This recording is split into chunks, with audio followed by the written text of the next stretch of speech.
Cue video.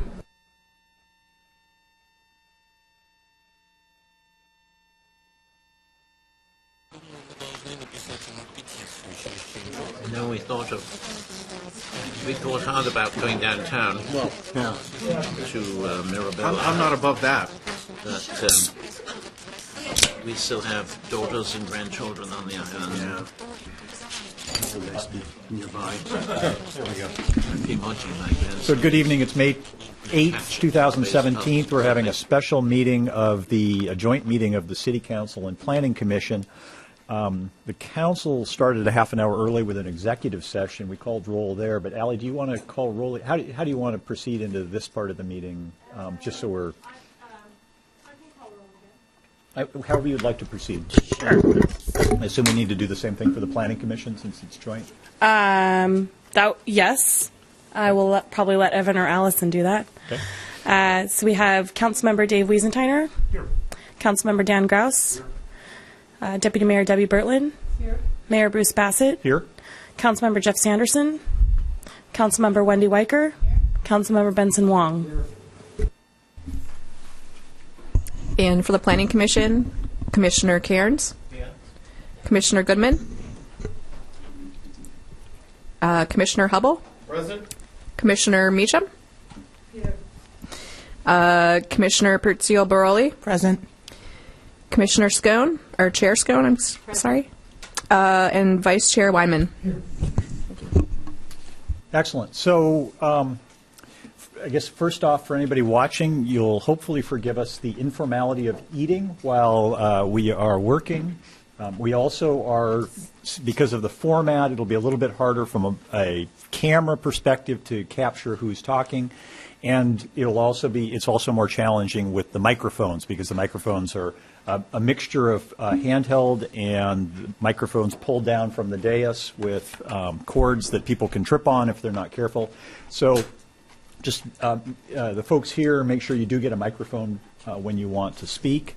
And for the folks listening, recognize that audio may not be quite as consistent as it might otherwise be. Suzanne, any kickoff comments you want to make? Oh, I was going to just turn it over to Evan to get us started. Okay. That sounds do you want to good. give the background, or do you want? I'd appreciate it if you would. I'm happy to.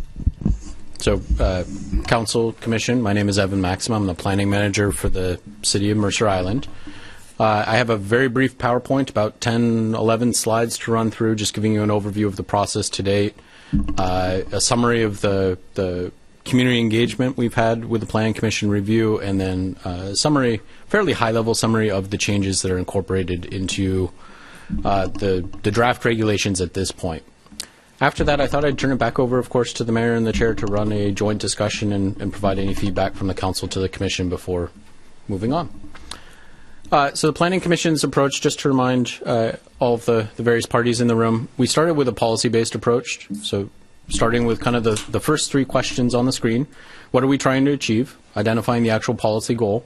Looking at how we can do it. So these are the regulatory tools that we have in our development standards. And then now that we have a draft, what adjustments are necessary in that draft to actually get the effect on the ground that we want to see?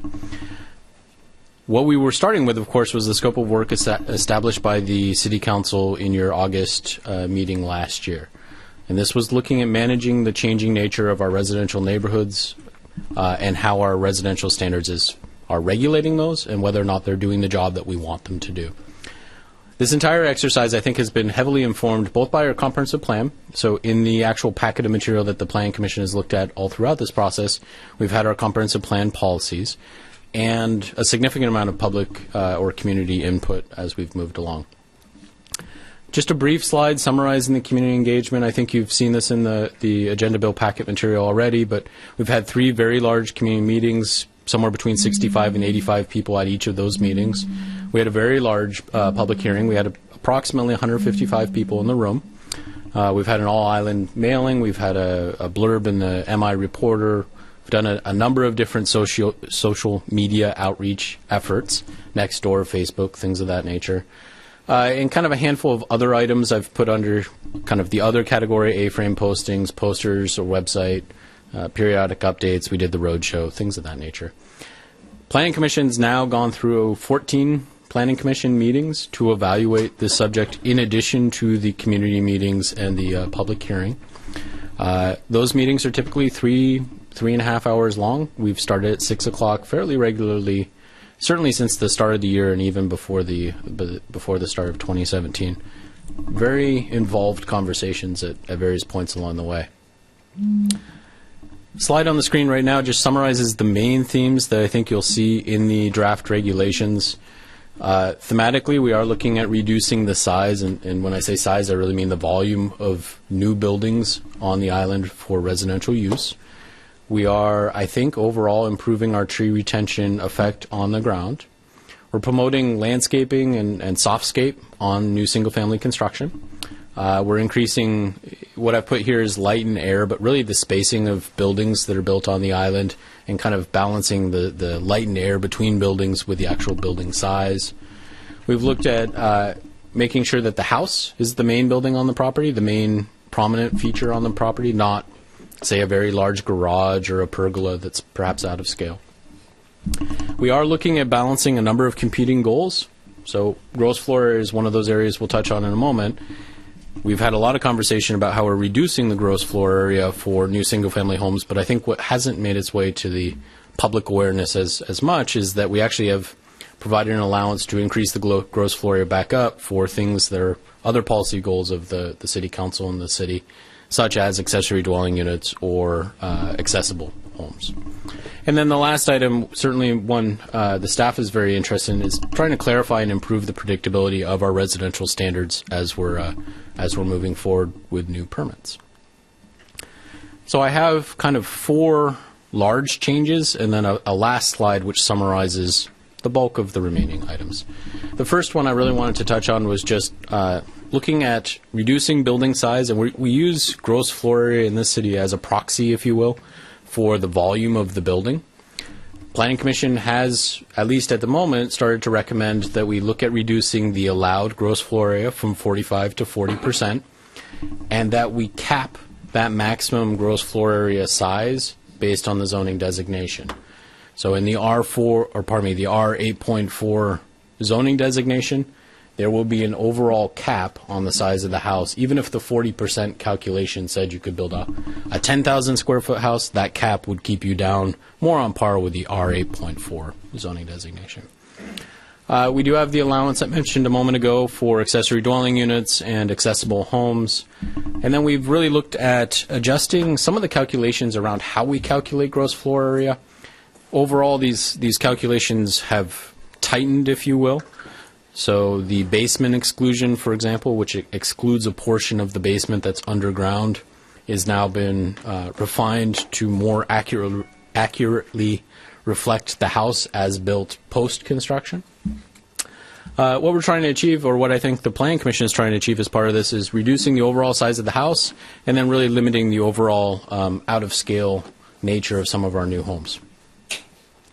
Second major change, and this is one we spent a fair bit of time talking about on May 3rd, last Wednesday, is looking at our lot coverage standards and both modifying the tool that we're using for regulating lot coverage and then trying to make sure that it actually achieves the effect that we're trying to achieve on the ground.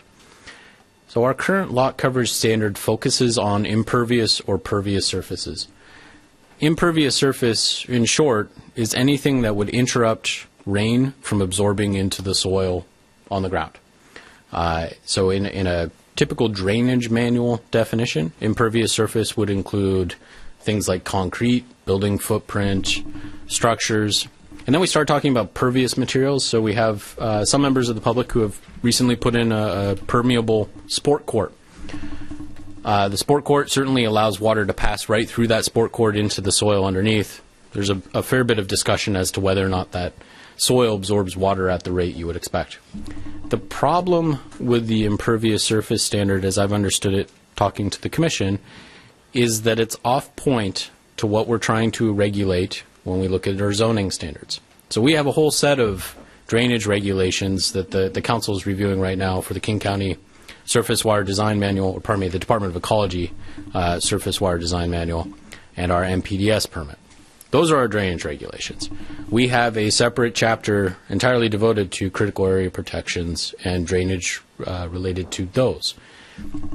For zoning, for our residential development standards, impervious surface is perhaps the wrong tool to use to regulate lot coverage. So the Commission started looking at first building lot coverage, which would be a ratio of the size of the house, the building, to the size of the lot. And there were some unanticipated or undesired side effects related to that building lot coverage. And so most recently we've gotten to an approach that's focusing on a certain percentage of the lot set aside for landscaping. And of that landscaping, a certain percentage of that area could be used for hardscape, which would include pervious or impervious surfaces, not paying attention to the pervious nature of the surface, but really, is it constructed? Is it a structure? Is it a building? Is it something that's hardscape, or is it softscape? Is it more like a garden or a mulched area or dirt or something of that nature? Tree retention. When crafting those standards, I think the Commission has looked at eliminating exceptions to the standard, which is the source of some of our public comment and concern, if you will, and eliminating what's currently called impervious surface deviations. Here it would be lot coverage deviations. Those have both gone by the wayside. This standard is balancing, I think, a number of different policy goals for the city, and probably one where we'll spend a fair bit of our conversation tonight. I do think the benefit of changing from the impervious surface limit to this hardscape, softscape discussion or landscaping discussion is that we're actually talking on point to the purpose of the standard, which is limiting the size of the house relative to the size of the lot and not getting confused around drainage standards. So the third item really is related to our side yard setbacks. This is house spacing. We were looking at how closely you can build a house to your neighbor, especially if you have a very large lot. The Commission has indicated that for lots greater than 90 feet wide, and lot width is defined in our code, the side yard setback should be 17% of the width of the lot, which happens to equal 15 feet at 90 feet, and that 1/3 of that side yard setback width should be provided as a minimum in each side yard. So if you had a side yard setback cumulative total of 21 feet, each minimum side would need to be at least 7 feet around the house. That's one change. The second change is that when we have a very tall home, so a house taller, not very tall, a house taller than a single story, so greater than, say, 17 feet, that house would have an increased minimum side yard setback.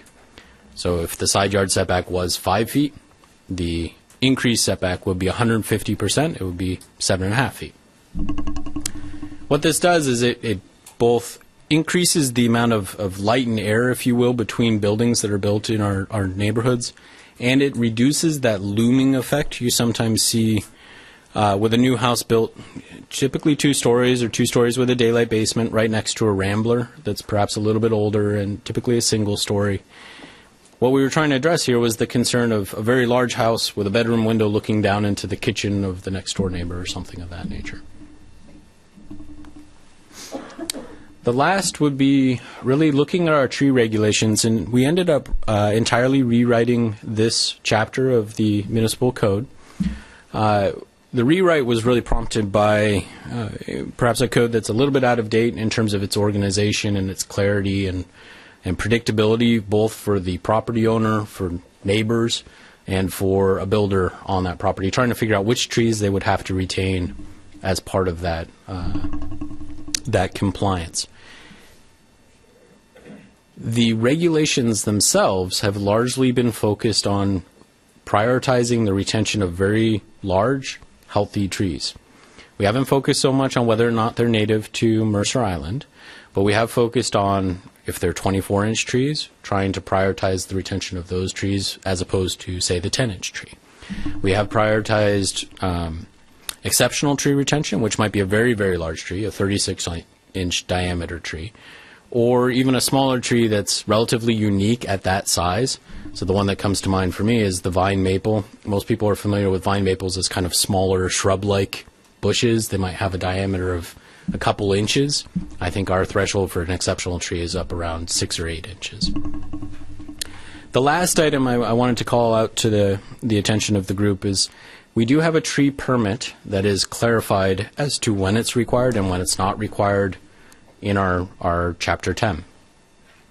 The purpose of that tree permit is primarily to allow the city to actually implement the tree retention regulations that are proposed in the remainder of Chapter 10 of our municipal code.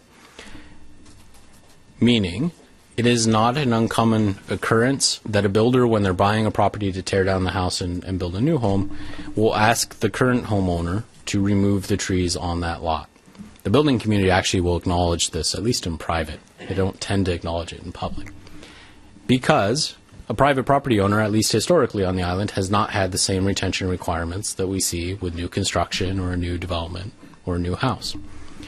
And so by removing the trees prior to the close of the sale, of course, we don't have the same retention standard. You actually see the overall retention, if you will, of trees diminish.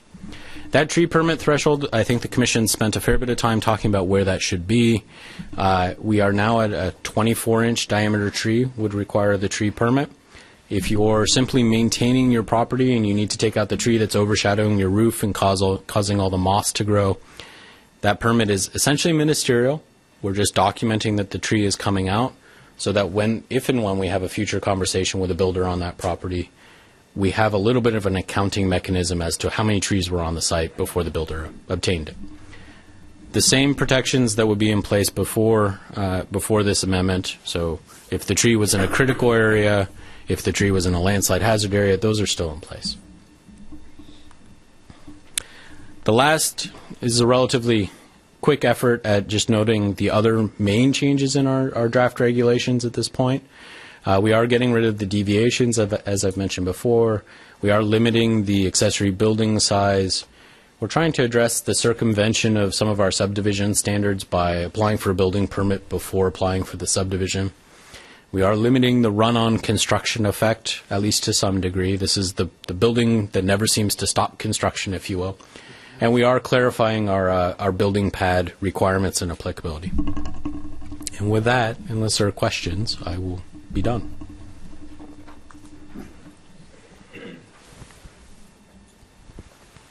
You may want to just mention that the memo in the packet did not reflect all the changes that the Planning Commission made at its last meeting, just so there's no confusion later on. That is true. The packet material that you have in your council packet tonight does not reflect all of the amendments that were discussed and ultimately moved forward at the Planning Commission meeting on May 3rd. Those primarily related to tree retention. So one of the things I did not say a moment ago is what our actual retention standard would be. Right now, the standard is reasonable best efforts. The Commission concluded that it should be a minimum of 30% of the trees on the lot and reasonable best efforts. So we would always have a minimum threshold of tree retention required. But to the extent we're getting more than 30% with our current standard, we would include that as well. We had a very lengthy discussion around lot coverage. The Commission clarified that driveway area would come out of the portion of the lot that could be used for a house, not the portion of the lot that would be set aside for landscaping. So this affects the size of the house, not the landscaped area, if you will. And they had one other. 25%. Oh, yes. The hardscape allowance in that landscaping area. So recall that the landscaping area is 60% of the lot. So on a 10,000 square foot lot, quarter acre lot, 6,000 square feet would be set aside for landscaping.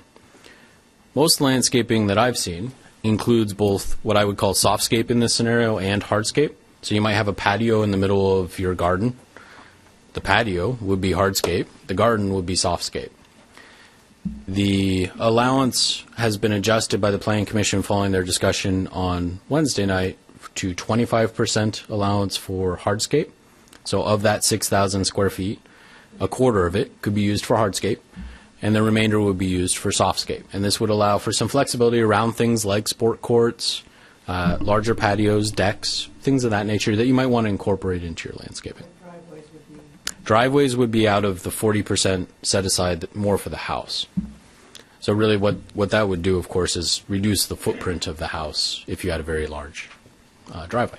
But that is the current law. So driveways now are included in the 40%. So it's just that there's no change in that. It's just maintaining the status quo. So, Debbie, what I want to work on right now is what's the structure of the conversation going forward. If you want to go into details, I'm going to suggest we wait on those until we've got a structure. But if you've got a structural question, go for it. No, I was going to take one step further back and just say, in probably 15 to 20 minutes, Evan has summarized the work that you have clearly done over tons of hours and hundreds, thousands of hours. And, personally, I have to say thank you because I'm sure that there were some tough, long nights. And what has come forward in here to me felt fairly clear and concise. I mean, a lot of definitions that are going to have to be drilled down into and how the governance is handled, et cetera. But just a tremendous thank you for the work that you've done, and appreciate you being here tonight. I have kind of a high-level question. So, Evan, in the memo, it indicated there was a lot of split decisions and input from the public. I wonder if you could speak to the kind of highest-level pain points where the public input hasn't been full of consensus. Take your pick. There has to be a prioritization. There were a couple of things you did, but they're very minor things, but there was consensus, I think, and that is on times of construction during the day and at weekends and things. So those have been specified. But I'm sorry. Yeah. I'm just saying there were a couple of minor things that I think there was so much consensus that they didn't appear here. And that was things like construction times, how during the day and weekends, those sort of things. So there were a few things like that. But those were all, there was no disagreement about, so it didn't come up tonight. But your question. Yeah, I would echo Commissioner Cairns' point, and perhaps the other commissioners too, that it's interesting in that I suspect when we look at the volume of edits, about 80% are non-controversial. So roughly 80%. And I'm going off the top of my head, so I have nothing to back that up. It's an opinion, yeah, which is getting a very precise answer. getting thinner. No, I mean, I think Commissioner Cairns is absolutely correct. Construction hours across the board, everybody seemed to support reducing those. Construction permit durations, again, across the board, seem to be supported. Eliminating deviations and making variances much harder to get. Pretty wide consensus. Clarifying the language in our code around building pads, large lot construction. These are all areas that really there's very little public comment around. We might tweak definitions and things of that nature, but to me it felt like fairly large consensus. Our grandfathering standards didn't garner a lot of input. I think there have been the primary topics that I put onto the screen are really the ones I think we've seen the most public comment and discussion around. That's why I've called them to your attention. The gross floor area, I think it's very clear that there's a distinct split in the community. Some of the public comment we heard at the public hearing was expressing a very strong concern over the loss of property value associated with the gross floor area limit. I'd observe, I'm not sure that that's the right metric for the Council and the Planning Commission to base a policy decision on. Property value preservation, that's, depending on your perspective on that could be a red herring or it could be something that's very important for the city to protect. Lot coverage, I suspect, I can't speak for any member of the public, but the folks who expressed the most concern over lot coverage, I think at least recently have indicated that they're fairly comfortable with where the standard is landing after the latest round of Planning Commission reviews. Again, I don't speak for them. There was a concern for a while that we were losing something in the change from impervious surface to this hardscape, softscape approach that I described a moment ago. When I'm looking at this, I'm tending to think, again, what's the policy goal we're trying to achieve? So why are we regulating lot coverage for zoning purposes? Is the tool we're using the correct tool, impervious surface or hardscape, softscape? And then to the extent we need to adjust that tool to actually get the effect we want to see on the ground, have we adjusted it correctly? And I think that last piece is probably the piece that needs a little bit more discussion. My impression is The Planning Commission had started with a 10% hardscape allowance, which is something I put on the table for conversation purposes, if you will. And we went to a 25% just recently, based on public input. And that's the kind of adjustment you would expect from a Planning Commission in their recommendation to you, and maybe one where you would want to focus your attention. Tree retention has certainly been another area of fairly lively public input, you could say. I think the concern I've heard, at least from the community, tends to break down in kind of two ways. The idea of getting a permit to remove a tree is offensive to some of our community. I think there's also a concern of we want to keep tree canopy coverage on the island, and we see the loss of trees that we really love in certain neighborhoods. To me, the tree permit is the tool necessary to have a retention standard and administered on your behalf. I think it's a fair question to both the Planning Commission and Council of, do we want to promote tree retention in this fashion, or is there another approach that's more suitable for Mercer Island? I think the Commission's touched on that both they had some subcommittee breakout meetings and in their regular discussions. I think on balance, they have recommended moving forward, at least at the moment, with the tree code as drafted, though we haven't gotten to our final deliberations, and I would expect some more conversation around that. Those have been the three that I think have garnered the most discussion. This is my observation watching the conversation go on. If the Commission feels I'm out of line, please. Well, I would just add, luckily, we've had a lot of public input all along the process, and we've had a lot of very, very constructive help from people that are very knowledgeable, that have followed the process the whole time, and that's really, really helped. There was, just touching on a few of these things, before our last public hearing, there was a outreach by a community member to highlight this property value issue. And I'm not sure that was, it's not something that we considered in our process. I think it would be more in your realm because, you're the decision-making body.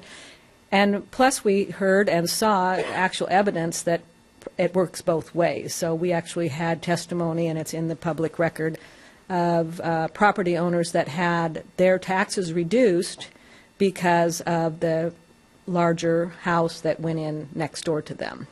So that was a measurable number for that party, and it's in the public record. So it does work both ways. I mean, so there was that, and what else did I want to add? Slipped my mind. Okay. I mean, we did last time also talk about fences, and I don't think that was up there. So when we took away the fence variance, we did put some parameters on fences. So I think we've really, I guess just to get high level for a second, I mean, one of the things this process has highlighted to me is how, we started with the neighborhood character, but what I realized as I went along that there are a lot of neighborhood characters. And I always like to use Richard's neighborhood. That a long time ago. Richard's neighborhood is very, yeah, right. Sorry about that.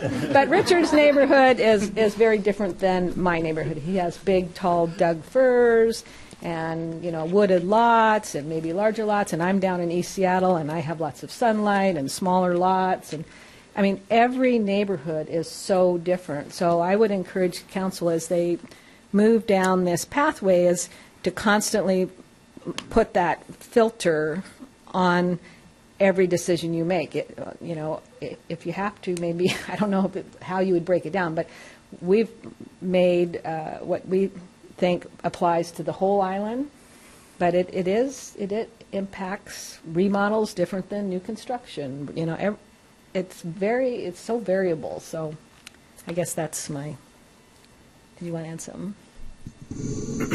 So part of this concern about what I consider a little bit of malicious misinformation about property values is that we're going from 45% to 40% of gross floor area. But I think that is a little bit of a marketing issue, because in reality you can do very simple things to make the main floor of your home accessible that wouldn't really be noticeable to kind of the common person, and you get your 5% back in a certain sense.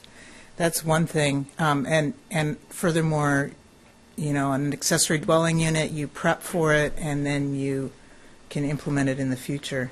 Another thing that came out when, because I think that for me, a lot of this boiled down to the scale of the neighborhoods. And one thing that came out in the public comments from one individual was that there was a lot in East Seattle which has several lots that are 6,000 square feet. And this lot was 12,000 square feet, but because the zoning is R8.4, he couldn't subdivide it into 2 lots, so he had to build, or he didn't have to, but he did build a much bigger house. And so it occurred to me that in East Seattle and I think First Hill, there are a number of lots that are about 6,000 square feet, and it might be something to consider to implement another zone or another characterization for R6 from R8.4. It makes people nervous, but I just wanted to put that out there.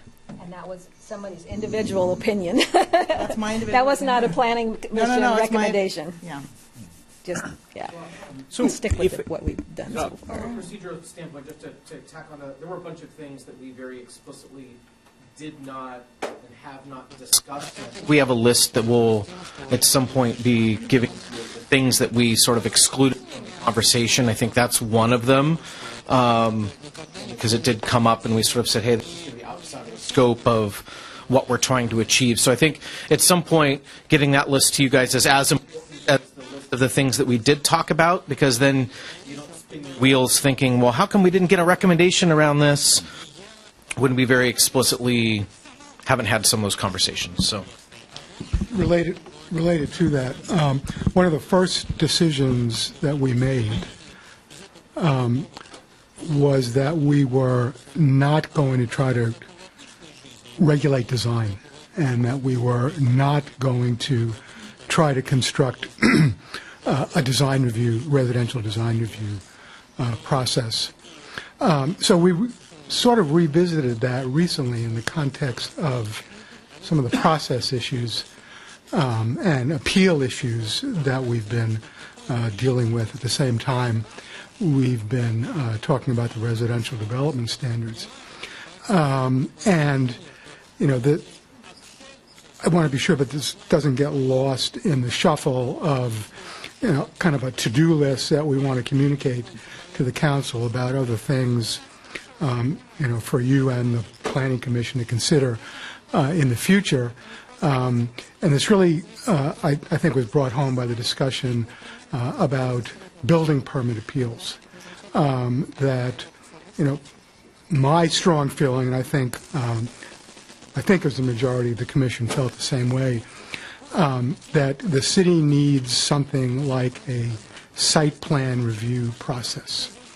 Something that encapsulates all of the decisions that are going to be made about a residential project and allows appeals of that decision up front before, way before you get to a building permit.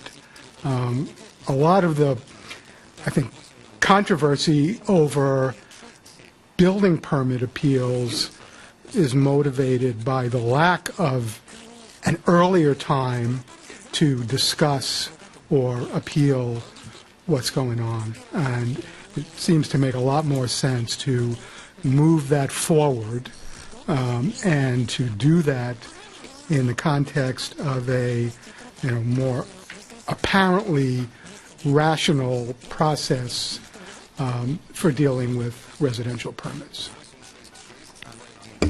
So, if I could, I want to try and get us now started tracking, and if you've got some upfront comments, we certainly can make more time for those. But from Debbie Julie and I met this afternoon, and the conversation there was about how well, let me step back for a second. So some council members have engaged a lot already. Obviously, the Planning Commission is deep into this, and council members are at varying levels. I've really not touched it almost purposely because I wanted to wait and let the Planning Commission do its work. So I'm coming at this with fresh eyes and no prior knowledge. Others have different levels of understanding of it. Evan, you, I assume, have some idea of what success looks like tonight, where you're trying to get to, and Planning Commission does as well. I've heard the Planning Commission still has another meeting, another review of this before it actually makes its way to us. But can you sort of tell us what you are trying to achieve tonight? Well, Mayor, I think there's a couple of different things I'm hoping will come out of the conversation tonight. I believe I've heard the Planning Commission express a concern that some members of the public have been speaking to council members directly, and that there may be edits that would come out of the council process that the Planning Commission's not even thinking of at this moment. And to the extent that that's reflecting a policy gap in the, or a gap in the policy analysis done by the Planning Commission, I think that would be something that would be good to get onto the table tonight before they make their actual recommendation to you, just because they are the analysis body that should be trying to give you a good work product at the end. And to the extent that, I don't want to speak for the Commission, but to the extent that the policy analysis that you're hearing summarized tonight is off base or needs further refinement, or if there are questions that you would want the Commission to consider as part of their final deliberations, I think this is the great opportunity to put those out on the table and have them look at it before handing you a recommendation. So I think those are the things I was trying to get out of this. We do have one more scheduled meeting, and we're right down to the wire at this point. If there are tweaks, if you will, to the language, if I've misspelled the word height, which sometimes happens weirdly, those are things, of course, we could address as part of our council process or what have you, or if you don't care for the adjustment of a standard. Those are, again, minor adjustments are entirely expected, but major direction changes, I think it would be very beneficial for us to hear, to the extent the council has any on their radar. And as I started by saying, I talked with Debbie and Julie pointed out, and I think, Evan, you and Planning Commission get the credit for this, but what we've been presented with tonight is not 70 or 80 or 150 pages worth of code. What we've been presented with is concepts. And so I think this is the right level for us to enter into the conversation and to have this high-level think about whether the concepts that are being presented here are, your chance to explain to us why these concepts are coming forward, not the right time for us to drive down into the specific language and try and figure that out. That would turn into a mess if we were there tonight, I think. So what I would suggest is this document's the right document for us to work through, and if something's going much deeper than that, we probably need to pull back up to this level unless there's a very good reason for it. So, Brian, you had something you wanted to say, and I cut you off, and so I want to make sure we get back to that. But then beyond that, I'm imagining that maybe we're going from number 1 through number whatever in this, and taking them with council questions, Planning Commission thoughts, Evan layering on to that. But if you have some other order or approach you would take, please do say. No, I would actually kind of like to do that, frankly. The memo was set up for us to go through, and it's not strictly in order of priority, but the biggest items tend to be near the top of the memo, and the more we can just work through them. What I've tried to capture here, and again, to a clarification that was offered earlier, this is not a perfect snapshot of the Planning Commission's discussions to date, but it's pretty close, and perhaps pretty close around almost all of the big items. So the first, of course, on the screen is the gross floor area, and I believe it's page 8 or so of your actual packet. Pardon me, page 7. Page 7. So Planning Commission, additional comments or council member questions? Let's just try it here. Benson? Yeah, this is a question.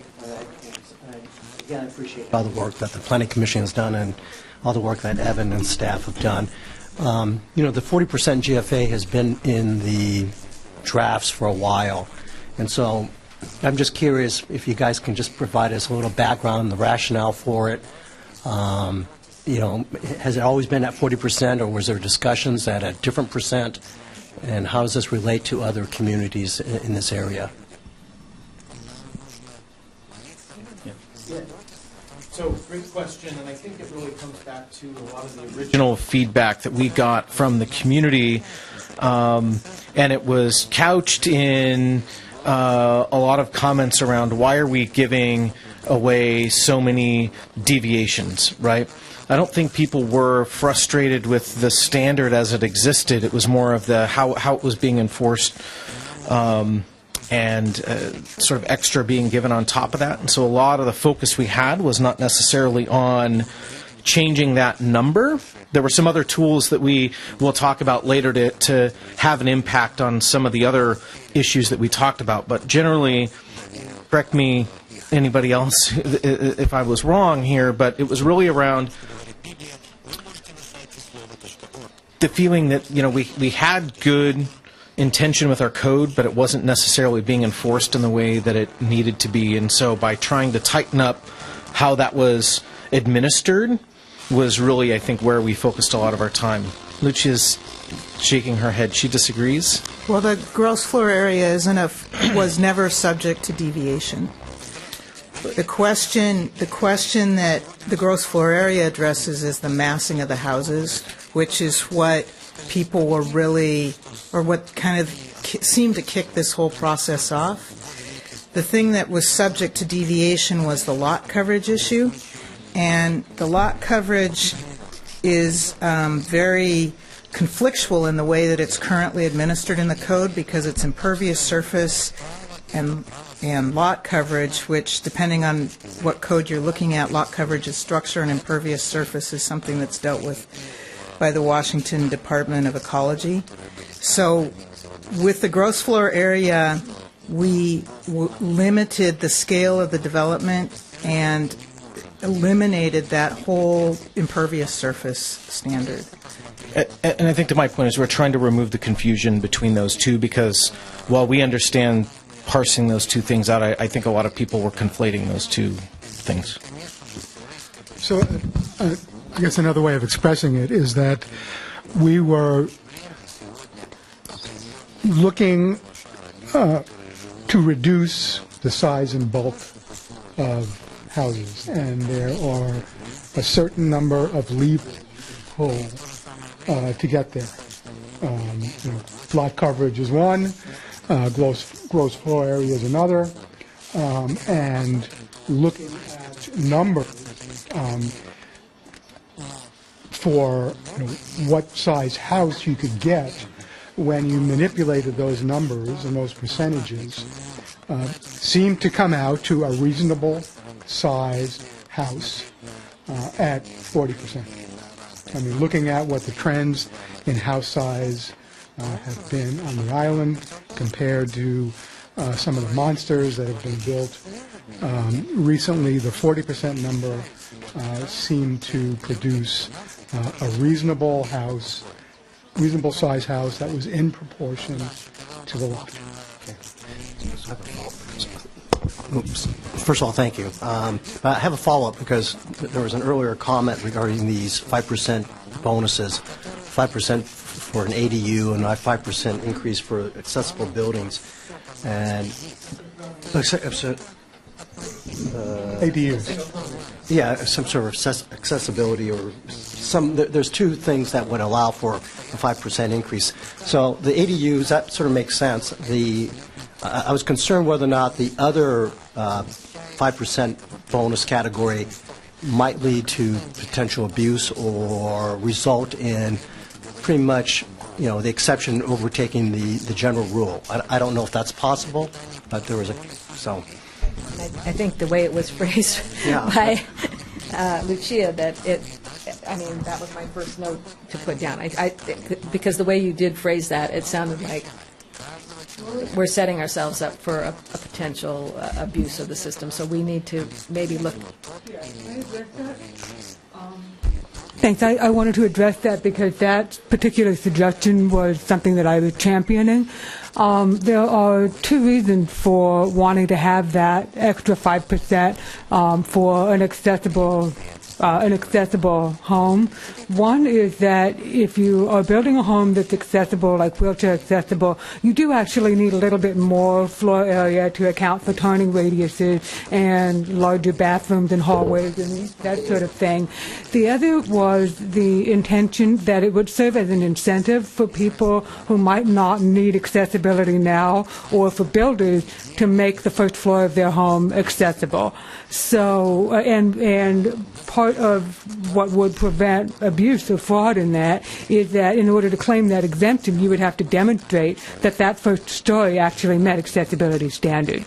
So if somebody wants to go ahead and do that, then absolutely, I think they should have that extra 5%. We need to be really clear about what the definition of those, the accessibility, the scope of accessibility on the ground floor. To that point, I mean, that definitely jumped out in here because it was, one of the first topics. But it felt throughout all this, it was a very readable document. It was, very consumable. But quite often, the devil's in the details. And I realize tonight isn't the time to go into it. But I am assuming that at the next iteration, a number of critical terms will be defined, such as what is an accessible single-family home, the definitions of hard and softscape, what's a desirable versus an undesirable tree, et cetera. So that was just, I think, a point where it's going to be super important to have almost a glossary of sorts, perhaps, and then equally, what is the governance or the adjudication if there's disagreement over what that means. There are accessibility standards for multifamily housing, and there are ADA accessibility standards that do not technically apply to housing, but there are several specific standards that we could choose to apply, and I think we just need to actually specify the actual standard that we wish to apply for accessible homes. That's not difficult at all, and it's very clear if we reference the precise standard. I just mentioned that there was, don't want to get into details, but there was a focus too on the sense of volume, the discussion of volume as opposed to just floor area. And one of the things that has come up in this context is if you wish to build a family room that is 2 stories high, does that just have the floor area of the bottom floor? And I think we're proposing that it has 1.5 times that. And this is aimed at the notion of volume versus just floor area. Also along that, we took out we added in. We also added in the covered decks, correct? Yeah. So, all the little things that the houses that have been built recently are kind of popping out in all directions. These huge foyers, 2-story living rooms. I can, if you drive around, you can find great examples of those. So we tried to put that into the accounting of the GFA. So we've got 20 of these if we just do the main ones, and we're about almost an hour in. So I want us to move along. Obviously, starting with the big ones, Evan, you said, so the big ones should take more time, and perhaps they get easier as we go along, but perhaps they don't, too. But let's, unless there's something else hot on. Go ahead. So, I wanted to see if you all could rationalize for me 2 seemingly conflicting things. You address height, sort of a minimal reduction in height if we're talking about massing, but then you take away the basement exemption. So if we look at some of Allison's feedback from the public, it's not that someone has a massive basement in front of me that is offensive, it's the fact that they have a 3-story home. So I wanted to see if you guys could talk about how you thought about those 2 things in relationship to each other, because it seemed like you could almost give additional square footage in an unoffensive way to someone who's building, and at the same time reduce that total height, which it seemed per some of the comments was one of the main factors of disgruntlement. Maybe just to aid in that conversation, I'd maybe tease apart those two ideas just a little bit and then try and lay out where I think the Commission's gone so far. So for the gross floor area exemption, right now, one of the conversations that's been going on is the existing versus finished grade elevation when we're calculating exclusions of floor area from that gross floor area. Sometimes what you'll see on a new house is if it's like a two-story house with a daylight basement, the daylight basement will be very prominently visible, if you will, from the downslope side, even though if we looked at the existing grade, it would have been subgrade beforehand. So the Commission has, I think, made the change from using existing grade to existing or finished grade, whichever is lower, in calculating that finished grade, that basement exemption. Which gets to, I think, your point. It more accurately reflects on the ground what the building looks like. The Commission's also looked at the downslope building facade allowance. So this isn't our standard height calculation. This is looking at the downslope side of the house and the facade height of that downslope side. So it's not to the peak of the roof. It's to the essentially the eave line, depending on how that house is designed. Currently, it's 35 feet from existing grade. Again, if we think of our house with a daylight basement, the existing grade might be somewhat higher than the finished grade post-construction. Planning Commission's done two things. They've reduced it to existing or finished grade, whichever is lower, and the overall facade height has dropped from 35 feet to 30 feet. We've had a third conversation, which is related to how we calculate the average building elevation. And it's a fairly complex calculation to describe verbally. But in essence, what we do is we look at the existing grade at the center of each wall, and we average those grade points together, and from there you can go up 30 feet to the peak of the roof. On a flat lot, that means the house is 30 feet tall. On a sloping lot, your upper story, if you will, the uphill story, might be only a single story tall, while the downhill side might be 2 or even 2 in a daylight basement in terms of visible presence. Planning Commission evaluated whether or not to again use the existing or the finished grade standard there, or actually to use a second standard, the standard that's in your town center code, which is looking at facade height averaged as you step down the hillside for, in the case of town center, of course, a very large building.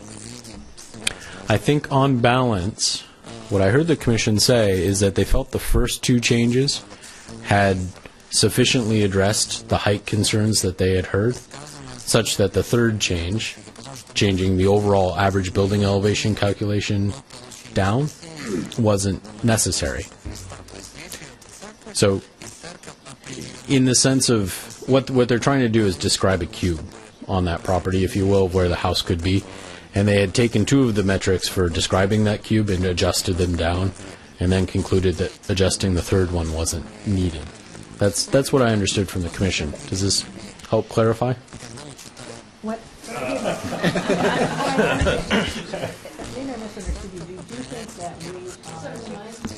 Sorry, did you? I may have misunderstood your question. It sounded to me like you were saying your interpretation or what you'd heard was that the basement was not going to be included, or was not going to be included in the GFA. So you've eliminated thank you, sir. You've eliminated the basement exclusion, which existed. No, see, that's incorrect. That's why I wanted to come back to that. We have not excluded the basement. A fully underground basement. I think that's A the fully key underground part. basement, if you have existing grade and you build a basement below that existing grade, it does not count in your GFA. Okay. But if it's a slope, that's a So if it's completely below grade, it doesn't count. If you can't see it, it doesn't count. Okay. If you can see half of it's going to count. Okay. If you see 2/3 of it, 2/3 of it's going to count. It's what you see outside. I'm being very simplistic here. And for the council, to bring us back to the grand days of the town center, I'm concerned that we may be breaking ourselves into jail, like with the Hadley building, where we said, no, that's not really a 6.5-story building. It's an average of a 3-story building. And that, I'm worried that we're getting into that same metric where we go through all of this and we end up with a 35-plus foot house is permissible on Mercer Island. Again, we come back to the facade, the average, and what's the third one? Help me. Yeah, I think it's very unlikely, the scenario you just described, Councilmember, to happen with your current set of regulations. It's very unlikely. The building community is very clever, and the lots are very different from lot to lot. But the overall effect of these changes, I think, is to reduce the effective size you could build the house in terms of height in almost every scenario. You might get, for example, a very, very, very steep lot and the house trying to step its way down and always stay under 30 feet if you would. I think that's pretty far outside the realm of possibility. And I apologize, I don't have a good way to explain this. Yeah. Okay. Could I, perhaps providing illustrations would be helpful. Yeah. I mean, just as a recommendation when it comes before the full council. We didn't want to send the whole 150-page packet to you tonight, so. Right now, remember, we're trying to stay at the level No, of... I understand, but also, if good. they're, excuse me, if they're illustrations, then that's great. I mean, that would just be helpful. Let me try to redirect a portion of the comment. Are you uncomfortable with the 30-foot height limit? I guess to Benson's point, I'm not clear on if there's a goal to reduce overall height, which it sounds like there is, overall massing. Mm-hmm. Okay. Massing. And height is sort of a primary component visually for that. What I guess I'm not clear on is today a house, our average house is this high, and tomorrow we will have a notable and significant reduction in that maximum height. And that's what I can't quite get from the three-dimensional description. Well, one concept that probably hasn't been expressed yet is the level of change that I think we were shooting for, and it was really incremental. I think we started our conversations talking about neighborhood character and how to manage change in neighborhoods. And I think the notion of incremental rather than radical change is something that we wanted to allow. We wanted to prevent the really egregious examples that I think motivated the project to begin with, but also felt that we needed to permit some change to occur over time. So that was part of the envelope that I think we were trying to, make sure everything we were doing fit into. I know that there's some sentiment to reduce the height limit to 25 feet, and I think we felt that was too far to go. But we also, part of the complexity of this whole process is to understand all the unintended consequences of what we're doing and to get a handle, sort of like a three-dimensional picture on every decision we make.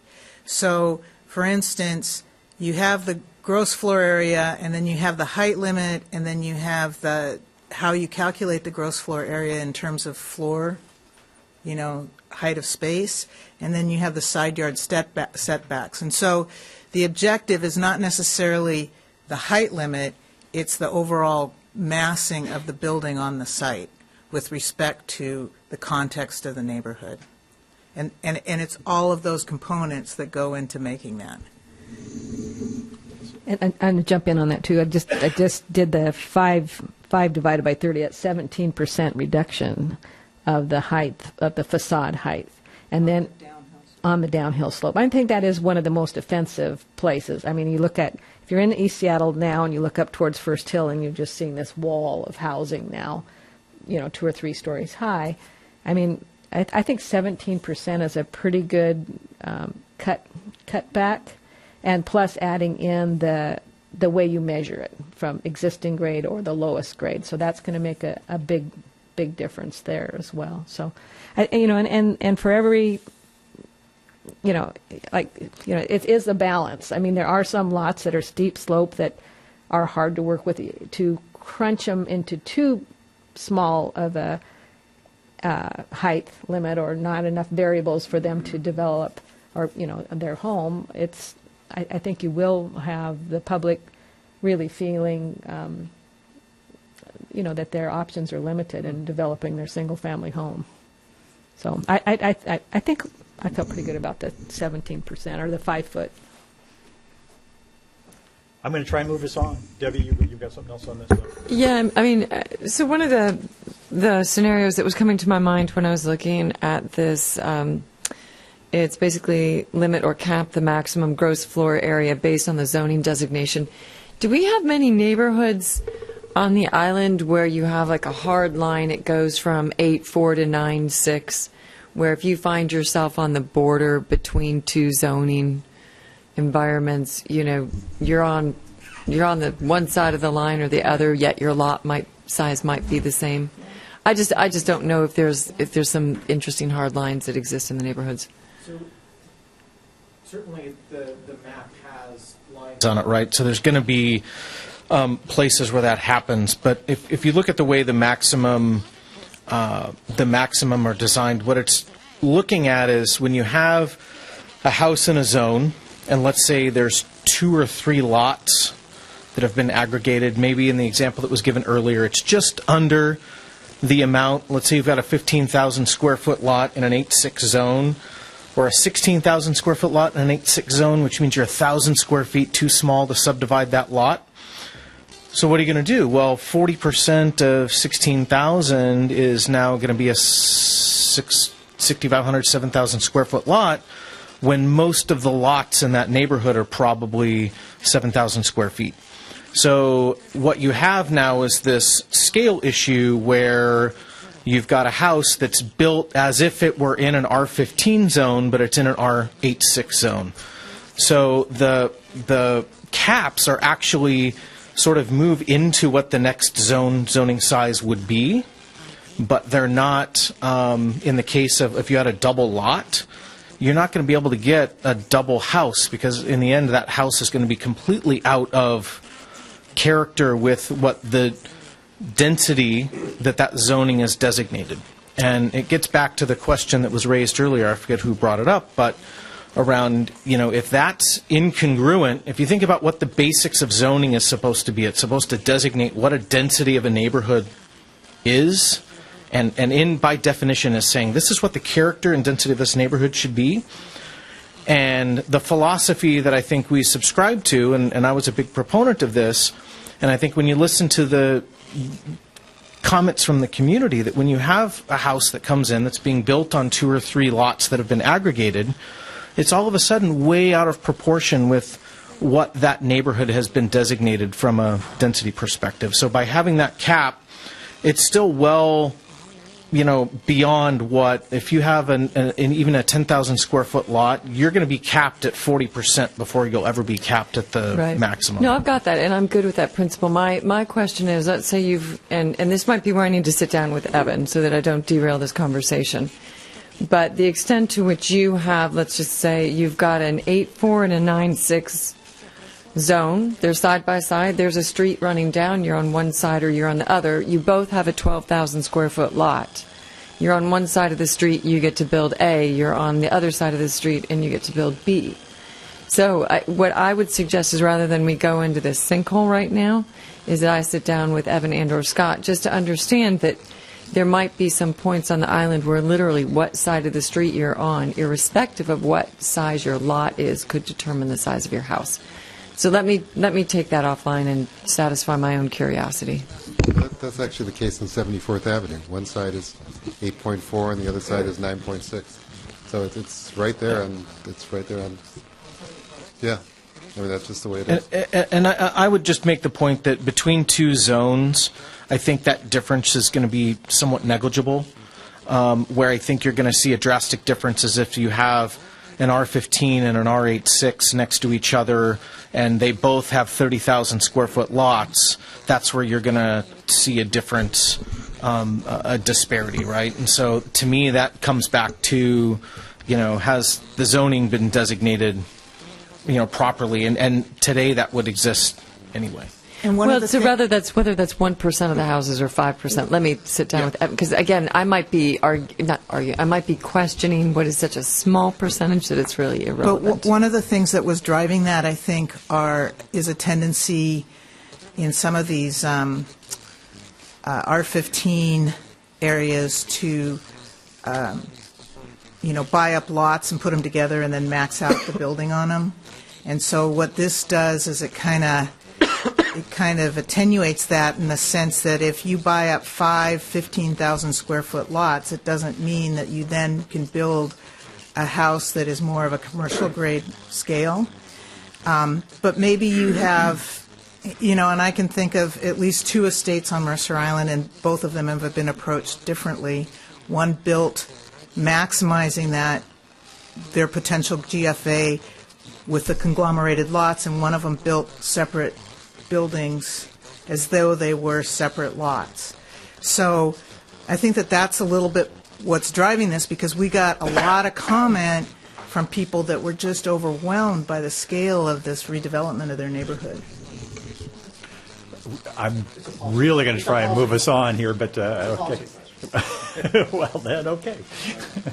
So, number one, I like the idea, concept of the cap, okay? The question I have is, as a percentage, or how did you guys derive the number? Is it arbitrary? Were you looking at other jurisdictions? I mean,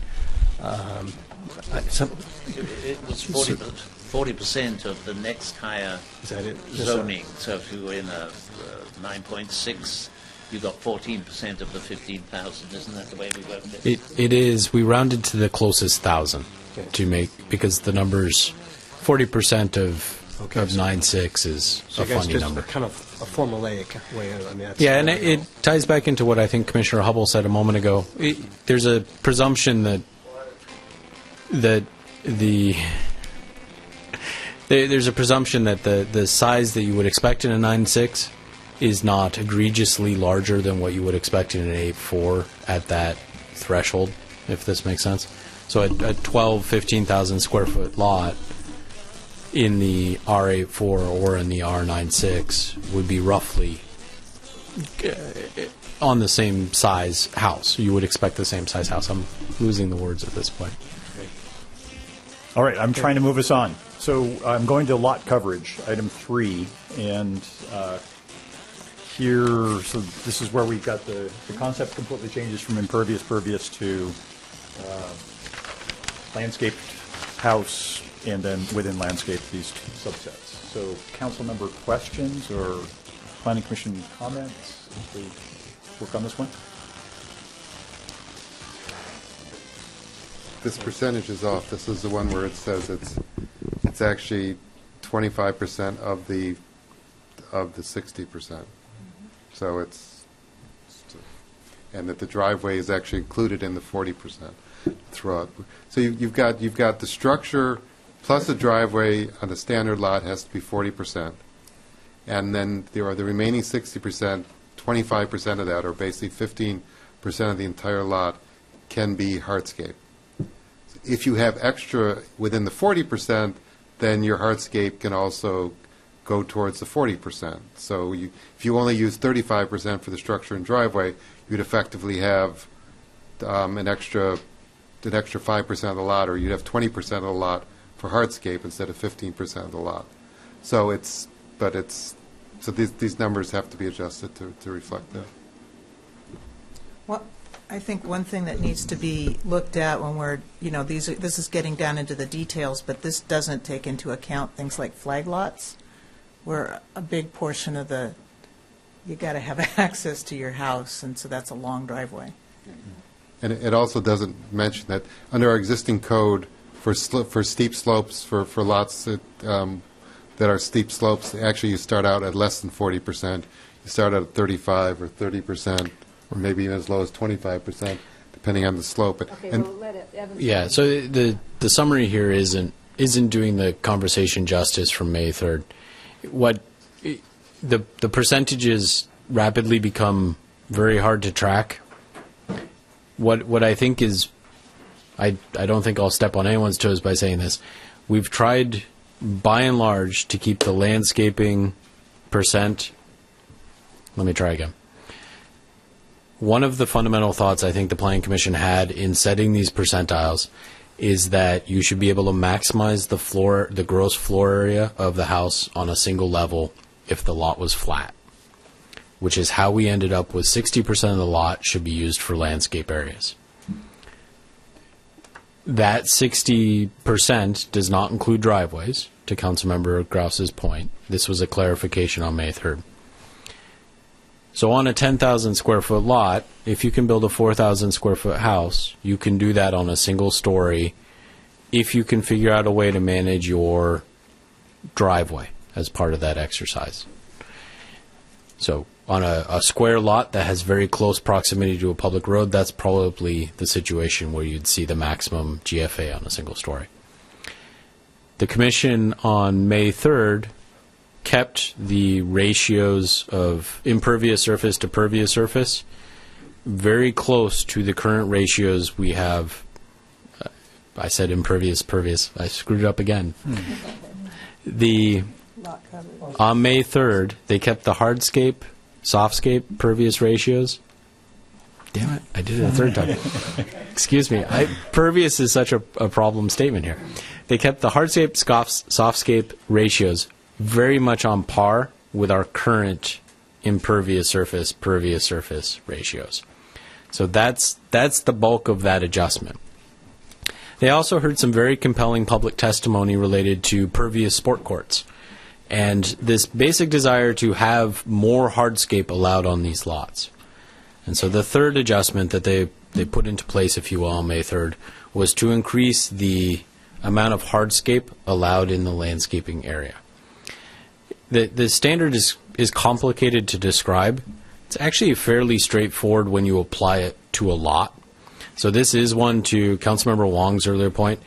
Diagramming it out on the ground makes a lot more sense than trying to verbally describe it here, because we're using percentages of percentages, which become dizzying, if you will. On a 10,000 square foot lot, you can build a 4,000 square foot house and driveway. So of that lot, 4,000 square feet will be used for house and drive, or up to 4,000. The remainder, which is 6,000 square feet, will be landscaping of some sort or another. So it would be garden, it could be sport court, it could be patio, it could be deck, it could not be a house. And that's essentially what the standard does at this point. Questions? And 15% of that landscaping now is allowed to be impervious surface. 25%. 25%. So of the 6,000 square feet of landscaping that you would provide on that lot, a quarter, which I believe is, thank you, not great at math, 1,500 square feet could be hardscape of some sort or another, which again would include everything from the flagstone walkway, the patio, the sport court, the deck. And that 25% was the standard that came out of the conversation on May 3rd, and I suspect is one the commissioners might still be mulling over. And just to jump on that, because again you use the impervious term, so it could happen that that 25% that is hardscaped, because of the technologies we have now, that might be all impervious. I mean, it might be impervious sports courts, might be flagstones, but am I correct? It could all be, I messed it up. It could all be pervious. So that's what I wanted to get. So that's why we're kind of separating these terms, because I just messed it up myself. So, as long as right. So does that make sense? I mean, it could be pervious, but what we were trying to get to was it's probably not going to have it's not going to be softscape, so it's not going to be trees and bushes and grass. So that's why we wanted to go down that route. Can I ask a clarifying question? Does it change if there's a roof over it? Yes. Then it becomes part of the hardscape. It becomes part of the 40%. Becomes part of the 40%. Okay. That's yes. That would be the standard definition of lot coverage, which is structure. Okay. So in other words, the roof is the deciding factor, and I assume that's a solid roof versus a latticed roof. The roof and drivable surfaces. Got it. And so part of the standard that we got to, because currently in the development requirements for the site, there are a bunch of exceptions. So, for instance, walkways under 5 feet wide and patios with a slope of less than. So we kind of eliminated that because it's in conflict with the engineering standard. We eliminated that and kept it more or less at the same standard that it is right now for, incidental stuff that you have on your site to just be able to use it.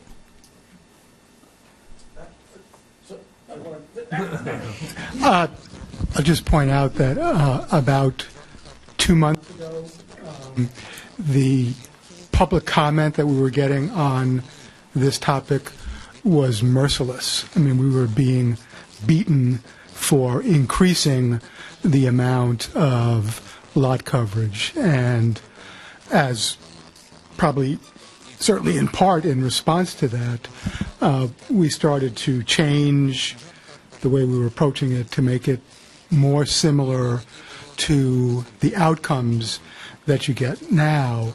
And if you follow the trends in the public comment, it became much more positive. So if public comment is an indicator of something, that seems to be greater comfort with the way that we're landing. Other questions? I talked to Evan about this a little bit, and that was, as far as the terminology that's being used. I mean, so my understanding, and I'm going to stand corrected, I'm sure, is that a number of other jurisdictions still continue to use impervious surface language. So if we're and I stand corrected. I mean, if the trend is moving towards hardscape, softscape, is that the trend now? And as far as builders and developers, I'm sure they'll be able to understand this is not something that's going to be difficult for them to comprehend. The trend is a hard thing to speak to. I think if you look on the east side, you'll see a mix of impervious surface limits and building lot coverage limitations, depending on which set of jurisdictions you want to focus on. I think if you go more broadly, you'll start to see more diversity even than that. I suspect what's happened on the east side in particular is that planners are not always very subtle about stealing codes from each other to achieve the same effect from jurisdiction to jurisdiction. Impervious surface as a standard has been around for quite some time. Certainly the 15, 20 years I've been having this type of conversation. I think it has started to have more problems, especially with the most recent Department of Ecology updates to the MPDS Phase 1 permit, where we focus on permeable materials, low-impact development, which is certainly a good thing to do, but we've seen things like sport courts that are entirely pervious, but are defined in our code as entirely impervious, regulated based on essentially a drainage metric, when it's not the metric that we actually care about for the purposes of zoning. So the trend that I'm aware of in this area is generally to move away from that set of terminology because it's just kind of off point at this point. Hardscape, softscape, I'm not aware of another jurisdiction that's using that specific distinction at the moment. I do think this is generally consistent with where the Department of Ecology was going with some of their regulations. I'm speaking in generalities because the details are always far more complex to try and describe. I think I would just add to that, Benson, is that there's a form and a function to the language, right? And so when you stick with the pervious, impervious, there's an sort of implicit connotation to what Evan mentioned, which is around the function of the space being, is it draining? How is it performing from an ecological perspective? And while that certainly is important, there are a set of standards that exist to define those metrics, right? Like how does a lot need to perform? And so that's NPDS, that's all the stormwater stuff. So when it came to land use, and as we were talking about these land use regulations, it was right, let's not talk about the function, but let's talk about the form.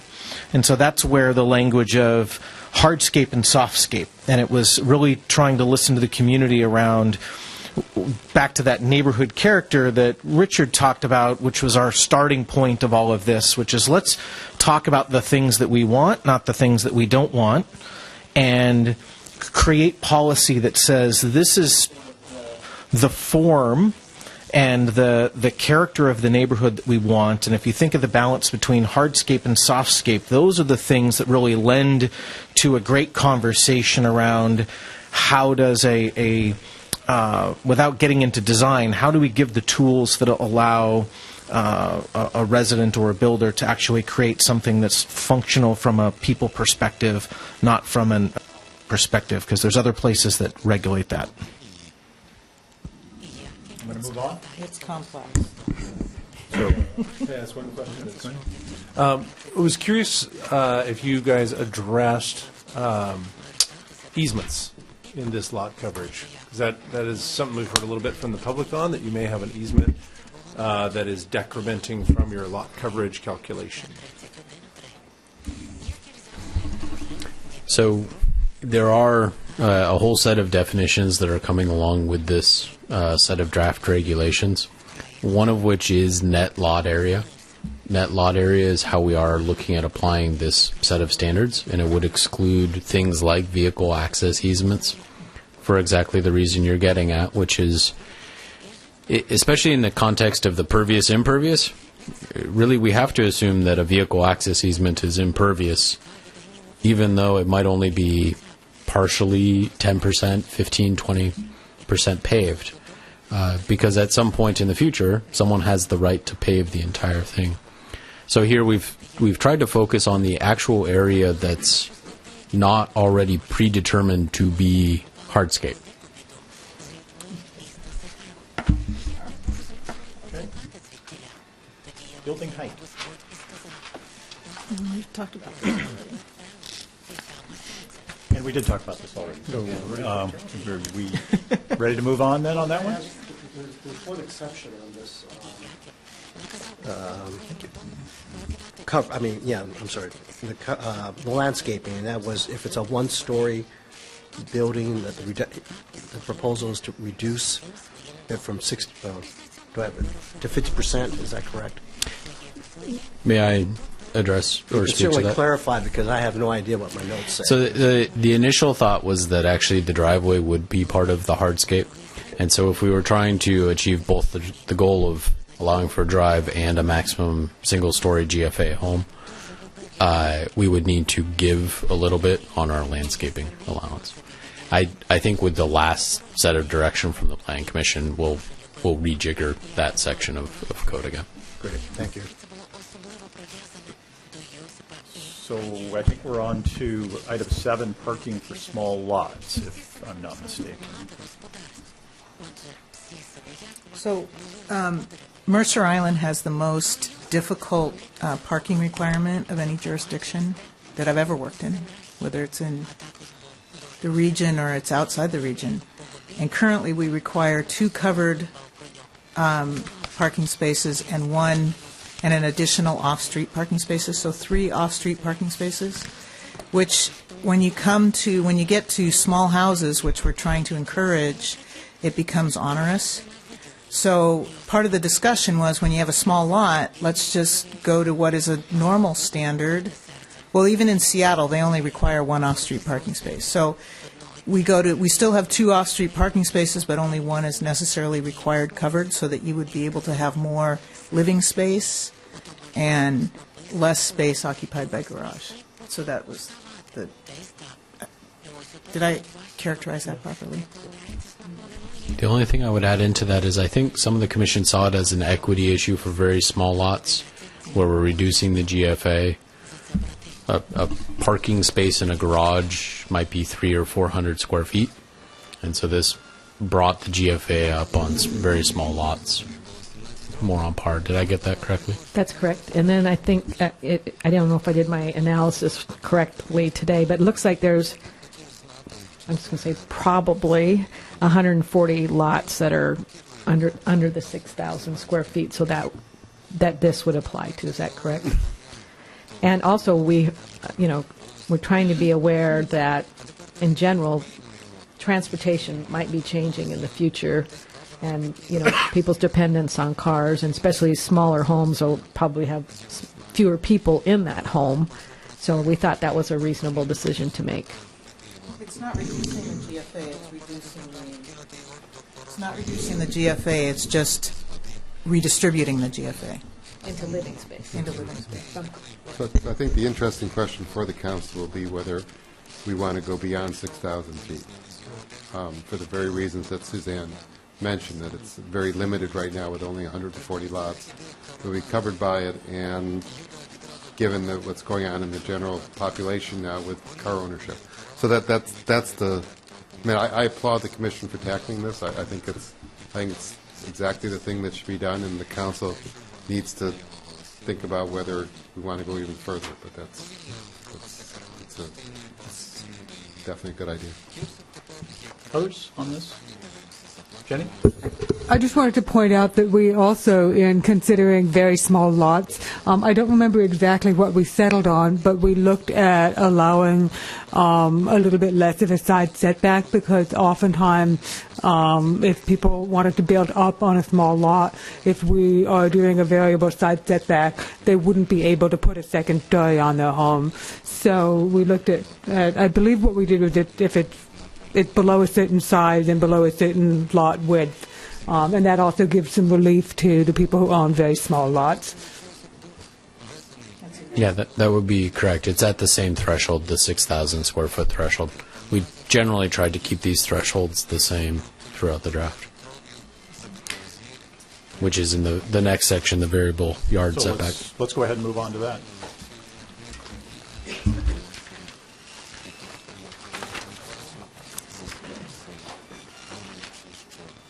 Questions here or comments?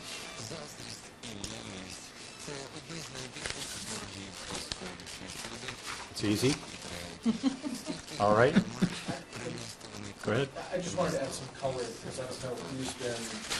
Some folks have been following this along the way, and I'm sure you're going to get comment about it, because for a long time we were in a very different place when it came to side yard setbacks, and so I think it's worth note, because I feel like there's going to be some confusion. If you'll remember from the town center conversation, there was this concept of daylight planing with side yards, and how, or the side of the property line, and creating step backs from, and we tried applying that here, and for a long time went down the road of really testing that to the point where we've got extensive drawings and a lot of drawings and a lot of calculations done to really try and express that concept from a residential application, and it was very clear that it was confusing to the community. I think it was confusing to a lot of developers, and just wasn't the right. Maybe in concept it was the right thing, but it was in practice. I don't think as efficient as it maybe was in the town center conversation. So we've come to this as an outgrowth of sort of that conversation, with the idea that, you know, we do need to find a way for particularly tall structures to find more space between homes, and this is where we landed. I'm sure you're going to hear people talk about why the daylight planing, that's not the right thing, and we've steered away from that, but I think it's good context to just know that's where we had come from. And I think I've heard of people who don't like this is that if you increase the side yard setbacks and you keep the floor area the same, it's going to increase the depth of the house. And they don't like that. But my sense is that most houses are considerably wider in the front than they are deep. And if you give an extra 5 feet at the side, it's going to increase the depth by about 3 feet or something like that. So I don't think that argument really stands up, but that is the principal counter-argument I've heard. So, following up on that point, can you clarify how this is going to interplay with the floor area ratio? It seems like we're putting limitations. Are we just going to have 3,000 square foot homes all around? Like, what is the unintended consequences of all of these regs cumulatively with all the different lot sizes and characteristics we have from First Hill to East Mercer Way down at the lakes? I mean, it seems like a lot of rules and hard to interpret. I'm not a builder, but I do know mom and pop trying to build a house to sort through all this, are they going to be left with a postage stamp? So I think there's probably a couple of different things that should go into that answer. Yes, no,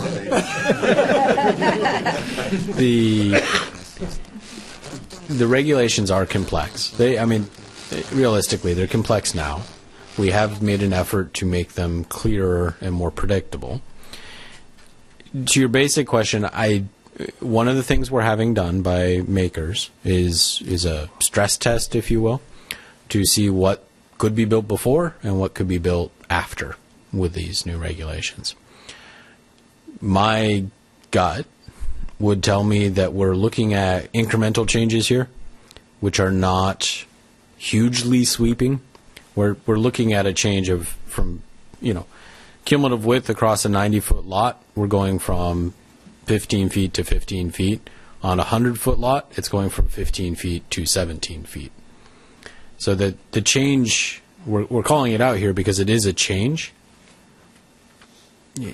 At least in that regard, it's a change of 2 feet over a distance of 100 feet. So it's very small.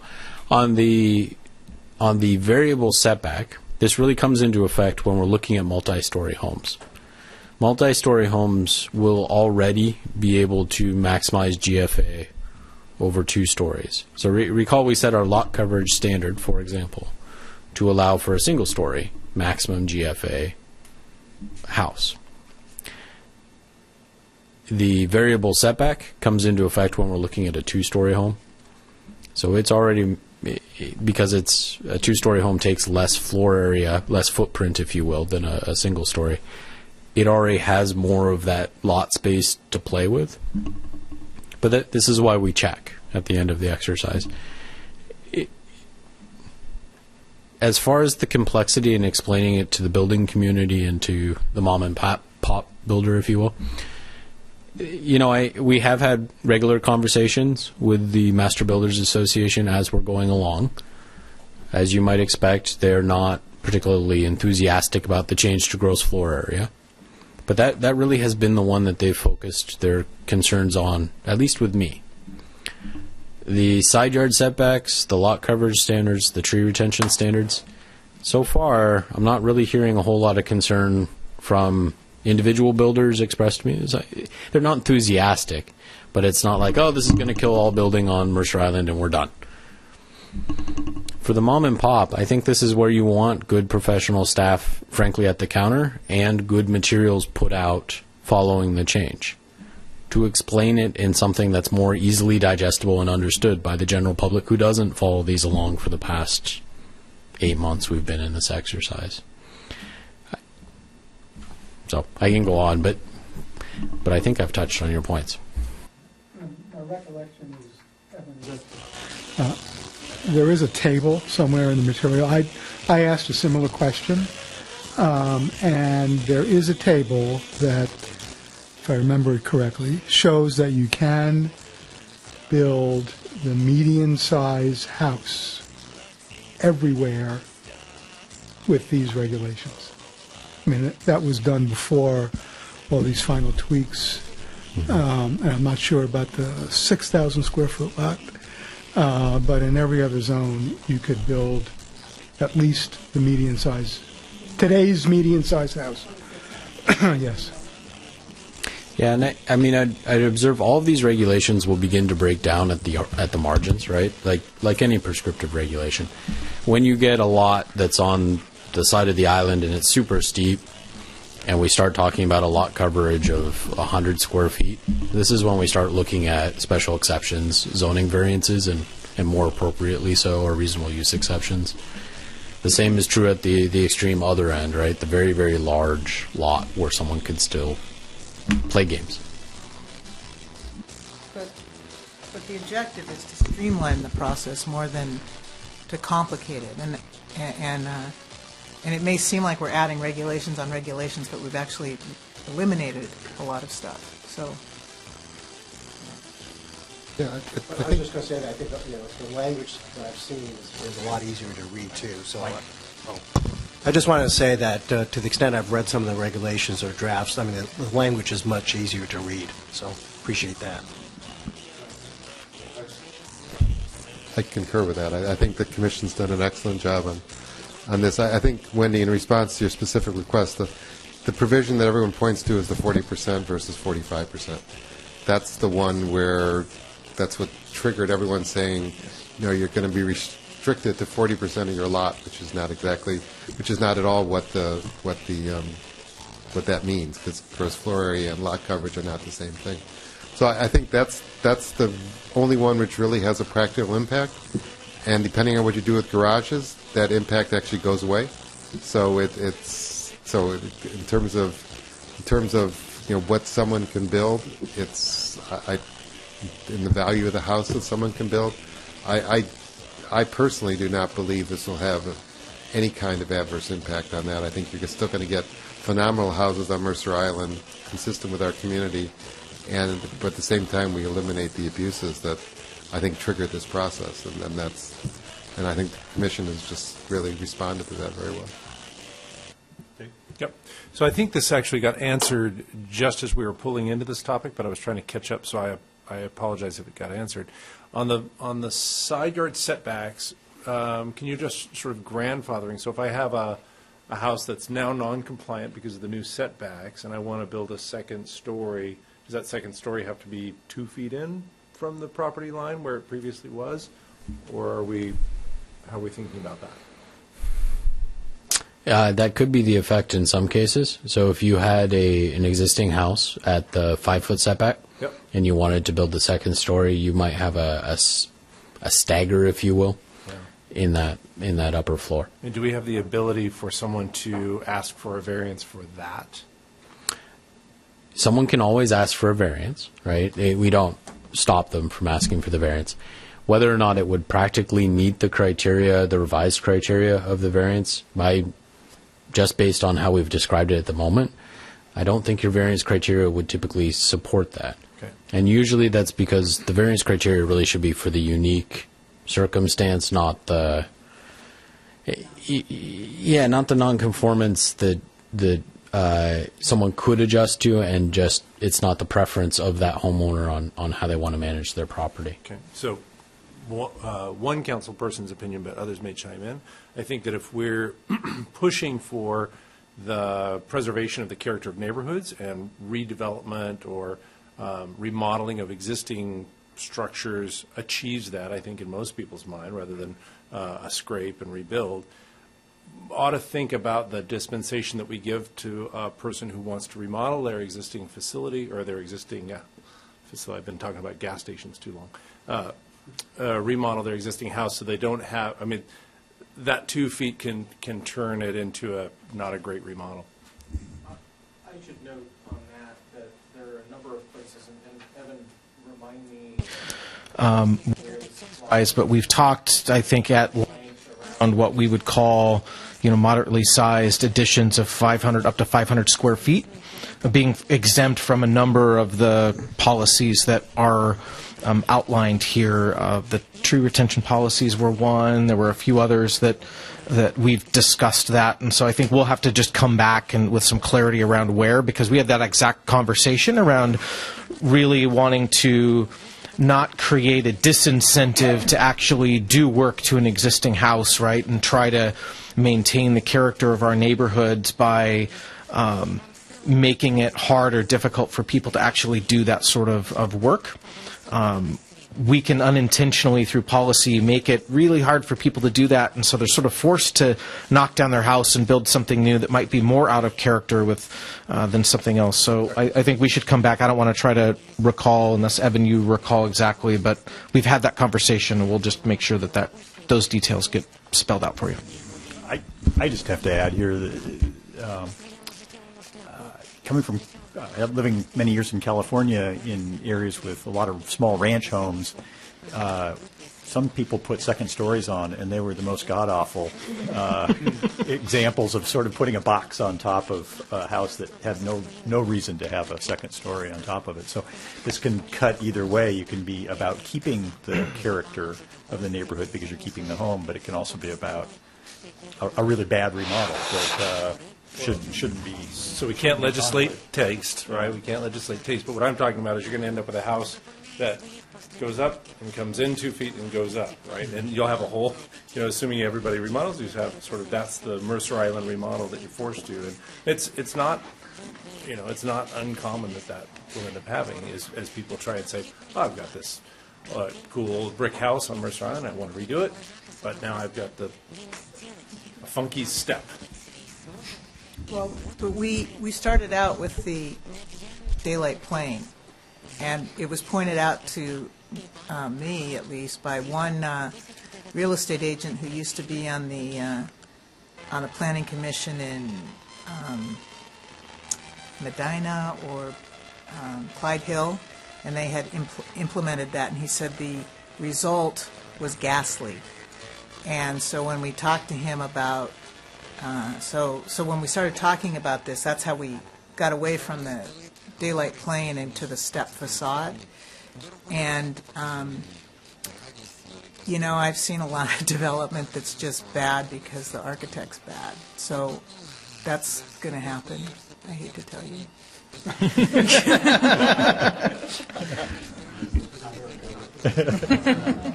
Anyone else on this topic? All right. We move on then to tree retention.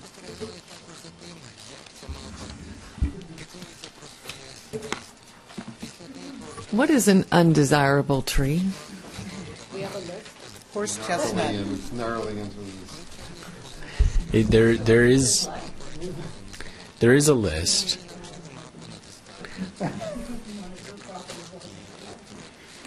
The current list includes things like cottonwood, alder, hazardous trees.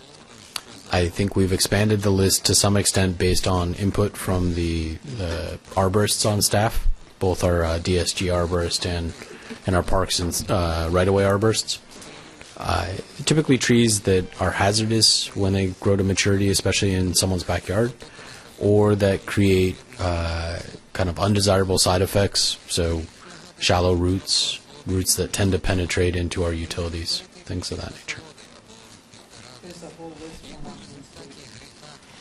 Okay, so this was referencing external bodies and ecology and arborists and stuff, because we have a neighbor who says the definition of a weed is an unwanted plant and all plants are welcome in his yard. So I just want to make sure we're not using some sort of equivalent for our trees.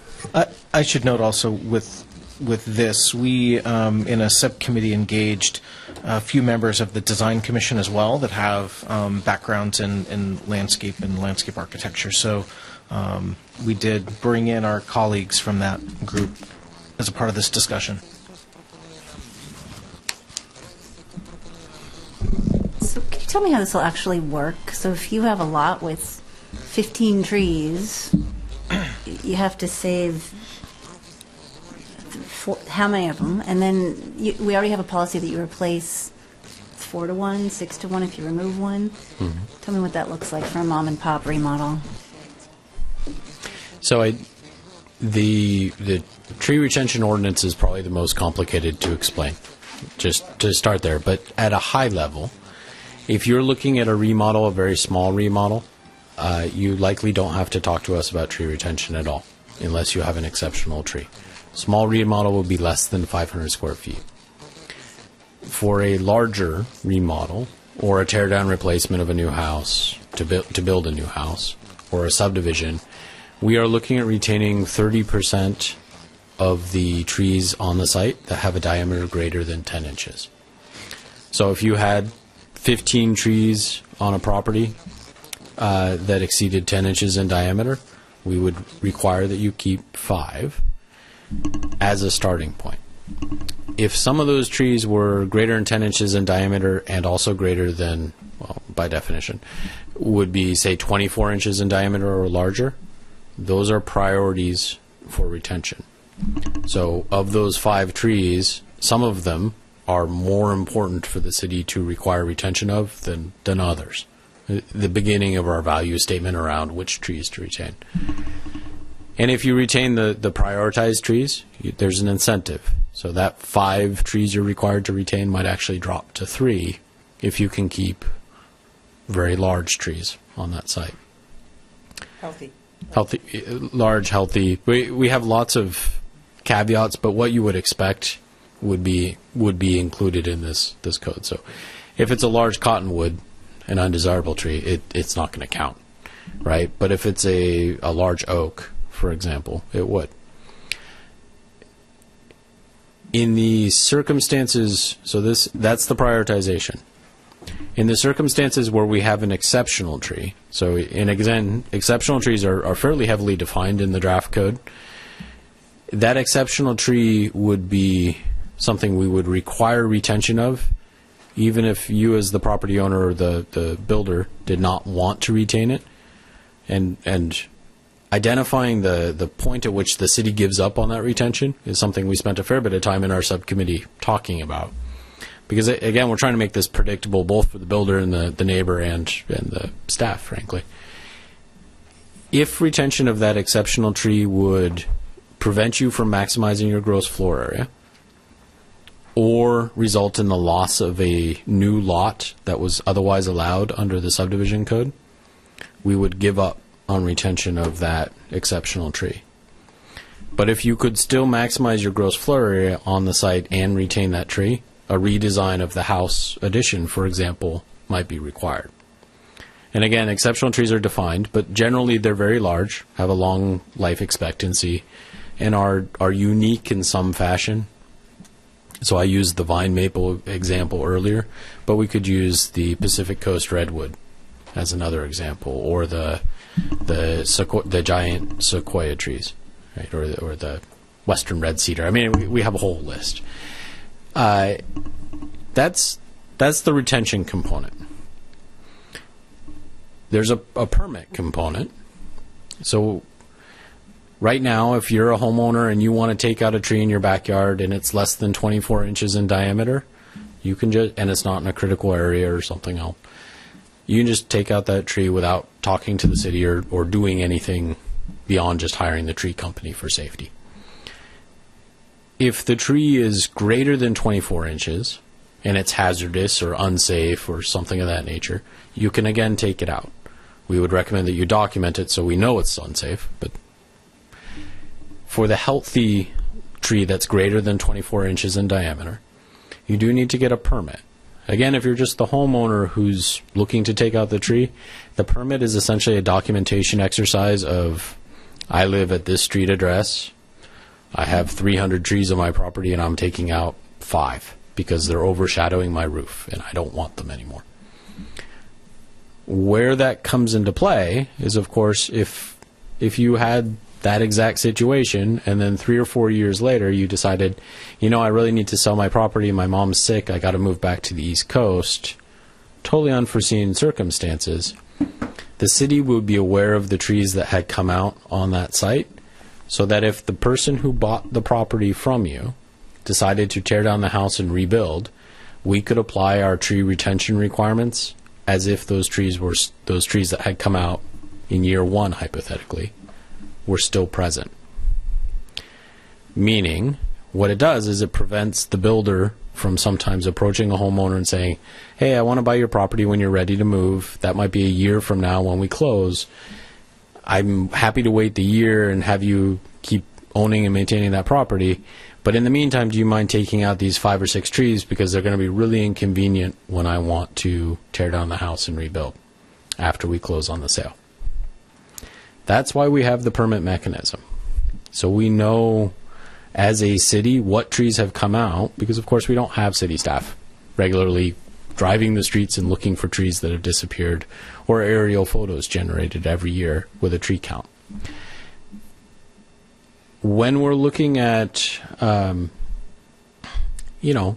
other component to this, just to be direct about it, is if there's a tree that's in a watercourse buffer or a wetland buffer or on a geohazard, we need to be explicit in our code that some review should be required just for critical areas compliance purposes, so we don't have unintended consequences. And that is something that's, even to me as an administrator, is not clear in our code right now exactly when that permit's required.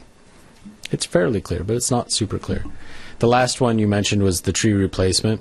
So that replacement standard, we do have a 1-to-1 replacement for the relatively small trees, 2-to-1 for larger, and then 4-to-1 for the very large, if you will, along with a fee in lieu option for certain types of circumstances, and some discretion by the city arborist when, say you have to take out 10 trees on a site, and after you've built the house, you just don't have a place to plant the 20 replacement trees that you're supposed to plant and have them have any high likelihood of survivability long term.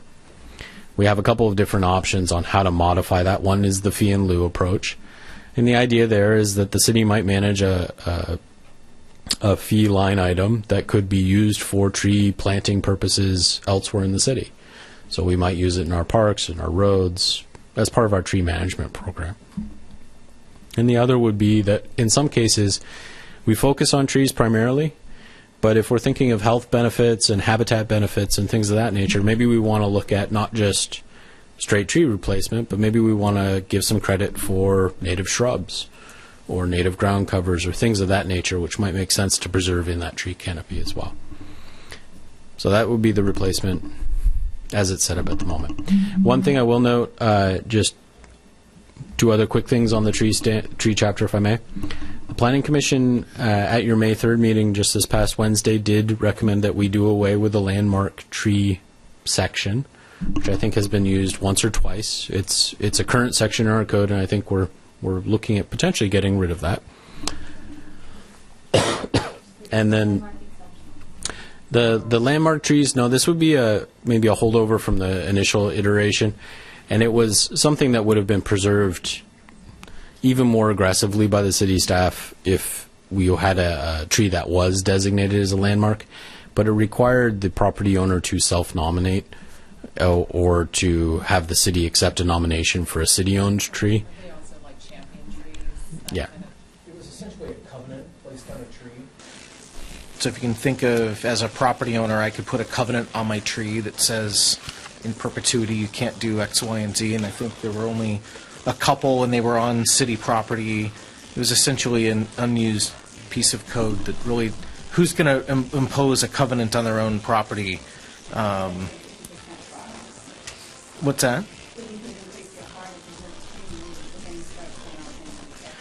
Right, and we were just trying to avoid all of that messiness. There was no incentive for it. It was really to my knowledge, something that was put in there with the idea that people could go around and designate these trees, and the title spoke to it, right? Trees that were landmarks to the city. You can think about the oak that just fell somewhere in Massachusetts or something that George Washington played in or something like that, that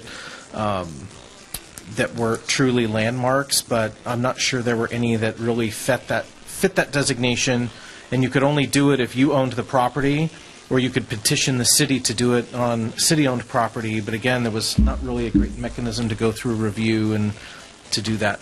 And I think that is part of the recommendation. No, you guys are going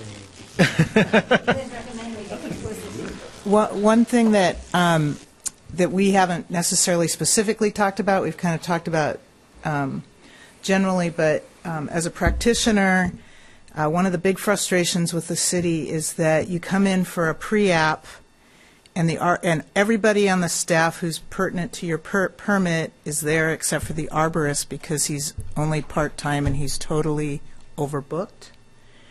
So it seems like a really logical thing to bump up his hours because trees are such a hot button issue in this community, and he just does not have the bandwidth or the time to cover this tree ordinance. And because it's really frustrating when you come in at the 11th hour, you've done your best, and all of a sudden the arborist arrives, you're there, you're ready with your permit, and he said, you need to move the building because that tree is in. And that's happened to me, even though we've done best efforts. So I just wanted to point that out. Other questions on trees? One quick one. First Hill, a lot of construction, and they've had a few instances of unintentional root trimming with an excavator so that shortly thereafter the building is built, the tree needs to be removed. Any thoughts on that in the code? So we have spent a fair bit of effort beefing up our tree protection standards and review standards in the draft chapter as well, based largely on input from our city arborist who oversees this type of thing.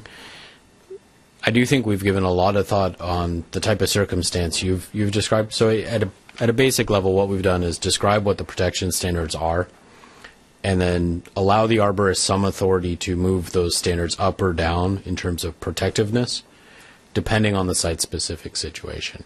But establishing a baseline there was probably the biggest thing we added into that section of code. Another version of that same question has been the builder who cuts the tree lines of the neighbor's tree right at the property line. And I think this is one that we've heard some public comment about. I think the commission's talked about a little bit. It's one that we're talking with the city attorney's office about as we move forward. I don't think we've cured that particular situation at the moment. I was going to make the statement that that's something that I'm sure you guys are going to need to spend a little bit more time on for the reasons that Evan just did. We talked about it quite a bit in our subcommittee, but it's clear that there are some interesting property rights issues involved with, if the roots are growing on your property, but the tree is technically on a neighboring property, what's your obligation to that or not? And so. Evan, in the presentation, the discussion, there hasn't been anything regarding enforcement.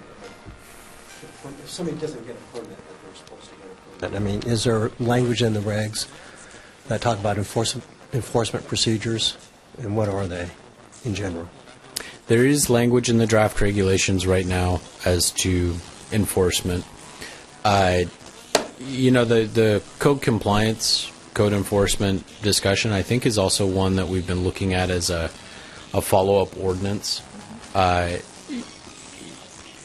Maybe more clearly establishing some teeth in my terms, some code compliance teeth, if you will, in our code enforcement process. That section of code probably warrants its own review, if you will, more than just as relates to the tree code chapter. So we have made it clear, to answer your question directly, part of the code compliance exercise is, of course, determining did it comply with the code or not. And to the extent our tree regulations were not clear, the clarification certainly makes that much simpler. And then it does include specific enforcement provisions that the Commission and the Council have looked at, but I don't think those in of themselves take you the whole way to where you want to be.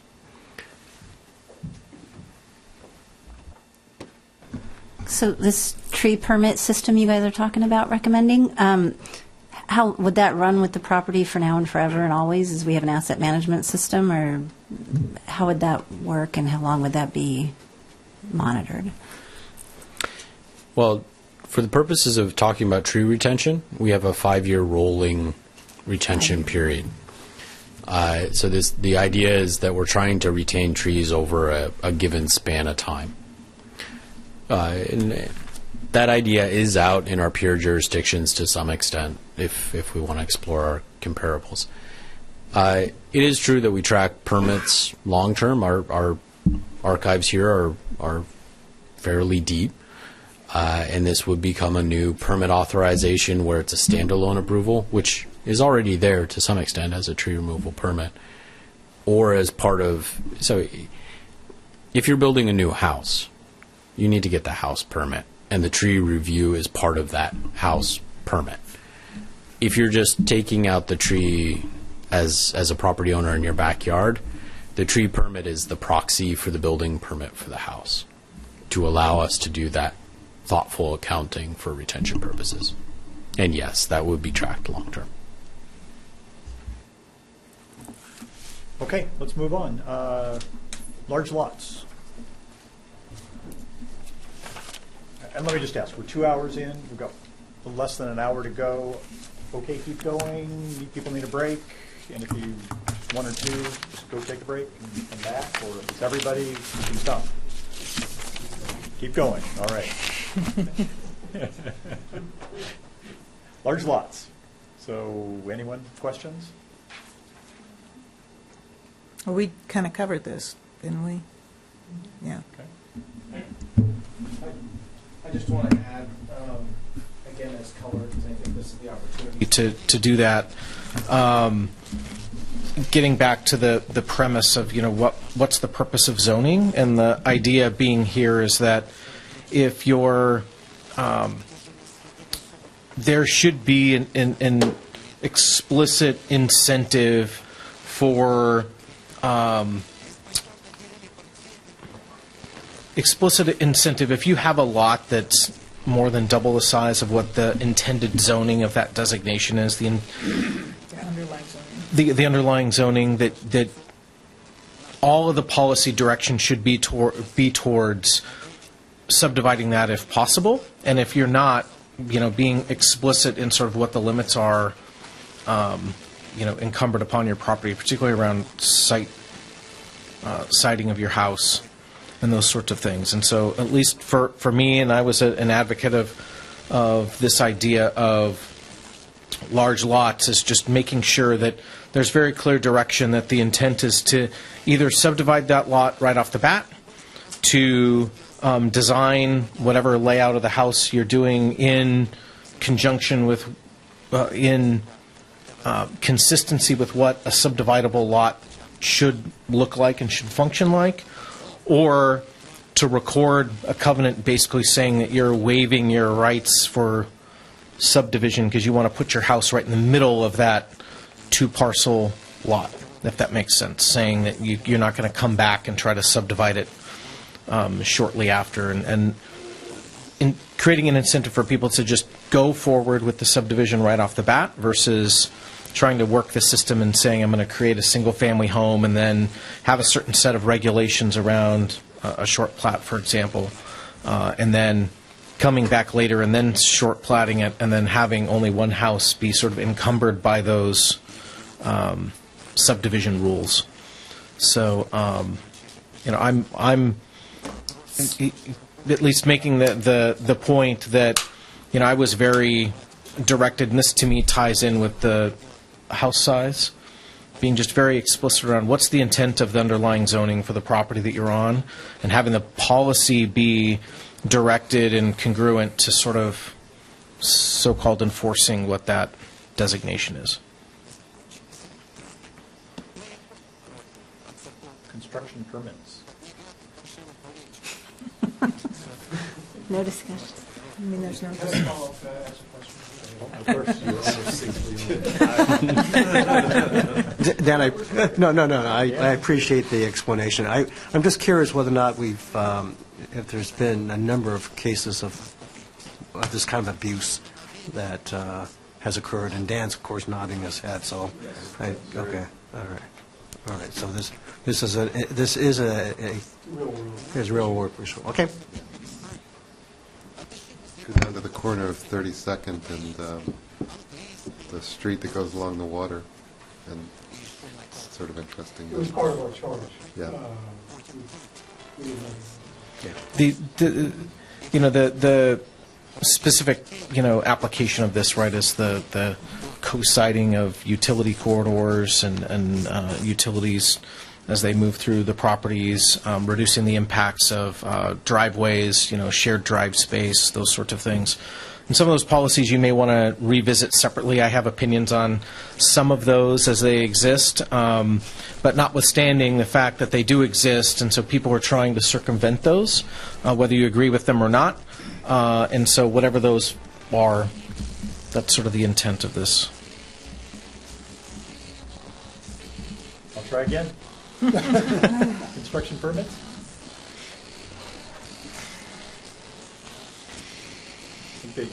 What we heard was that this one was non-controversial. Well, one issue, we're trying to tie it to building permits. So this limits the hours of work, and there'd be no work on Sundays and holidays. One of the issues that occurred to me and has been brought up by a couple public comments is that there are a lot of do-it-yourselfers who do get building permits and only have time to work on Sundays and holidays. So we need to provide for some way for them to do that work, because they're not typically going to be bringing in a concrete pump or something like that, but they potentially could be curtailed in terms of their work.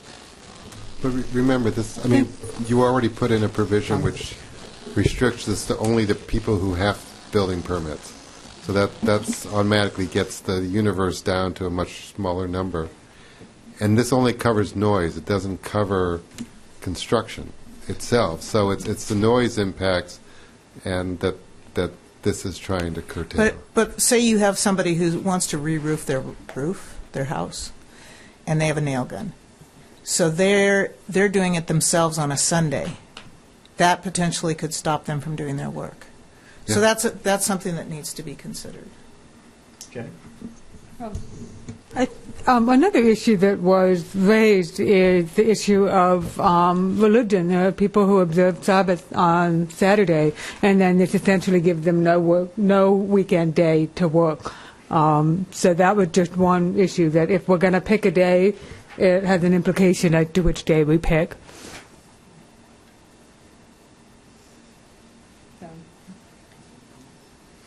All right, so I hear that that's one we might have to wrestle with a little bit. Anything else on construction permits? No? All right.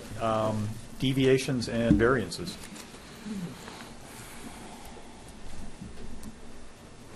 So may I interject, Mayor? Yeah, please. The item B is no longer correct, B and C, the fence height deviation. The Planning Commission looked at alternative language on May 3rd, and they have eliminated fence height deviations entirely in at least their current recommendation. And we have reframed some of this as an allowance for an increased height for fences within the 20 feet of a street along very specific sections of road, I believe, on Island Crest and Southeast 40th Street. And I can describe these in more detail if you're interested, but essentially the deviation, the result of this exercise is that fence height deviations are gone, and many of the areas where you could have expected to see a fence height deviation will no longer have the option of increasing fence height. So the current code says 42 inches within 20 feet of the right-of-way, and it allowed you to go to a deviation of to 72 inches. So it's that delta which goes away. It's in this current proposal, other than for Island Crestway and Southeast 40th. So that's what's being discussed, and there are other changes that were made, but I think that's the biggest one and that doesn't prevent a vegetative screen. It just prevents a fence and therefore a gate. But, So- and again, there's certain conditions, like when you're driving up 78th, there are a number of lots that are below the level of the roadway, and even if this would potentially, this is their rear yard fence, and it would potentially obviate the possibility of them building a 6-foot fence there that doesn't even practically rise above the roadway. So we need to consider those kind of potential conditions. So this is, it sounds like still a bit of a work in progress from the fact that it's different from what's written there and from what you're saying, or am I? Okay. Yeah, I think there's still some discussion going on between various commissioners, but my impression is we had a majority going away from the deviation, and then the detail was really where it was allowed. I thought it was And- the front yard. No, it's Front yard. I think you limited the front yards, and you said you could do what you wanted on the other 3 yards. Yeah. Okay. Anyone else on this? All right. One item left, accessory buildings and structures.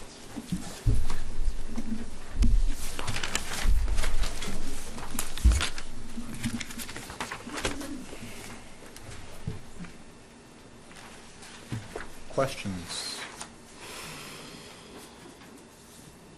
So just to get in context, so the council, the 19B, many of you heard the public comments on the so-called pergola down at the big house being constructed off of West Mercer. I think this is specifically designed to avoid a repeat of that situation again. So I think, I don't want to speak for the commission, but my sense was that public testimony was pretty persuasive as to what drove this point. So that would be, so there would be a height limit of accessory buildings in the yards of 12 feet, right? 17 is what's there. Well, no, that's limit of accessory buildings, but buildings in the yards, like the side yards and the front yards, couldn't be above 12 feet. so the only building we allow in a yard right now is a shed in the Right. rear yard, which is the same. It's unchanged, and I believe it is 12 feet. These would limit building and structure heights across the lot. Anything that's considered an accessory building, so the pergola, detached garage. Unless you have an ADU over your garage, then Right. we give an exception for that. So a 17-foot wouldn't allow you to have a garage and an accessory dwelling unit above it, so we would allow it, exception for that. I'm sorry, what's the definition or difference between accessory building and accessory structure? So a structure would be anything composed of parts, the way our code defines it. So it's a very broad definition. It would include decks, pergolas, things of that nature. The playgrounds, planners periodically argue over concrete. The building would be anything that includes a roof or is covered by a roof. Okay. Questions? No? So that brings us to the end of Section 1, and then you've got a Section 2, which was proposed non-substantive amendments. Evan, my sense is that we don't need to go through those, but you tell me what your thoughts are here.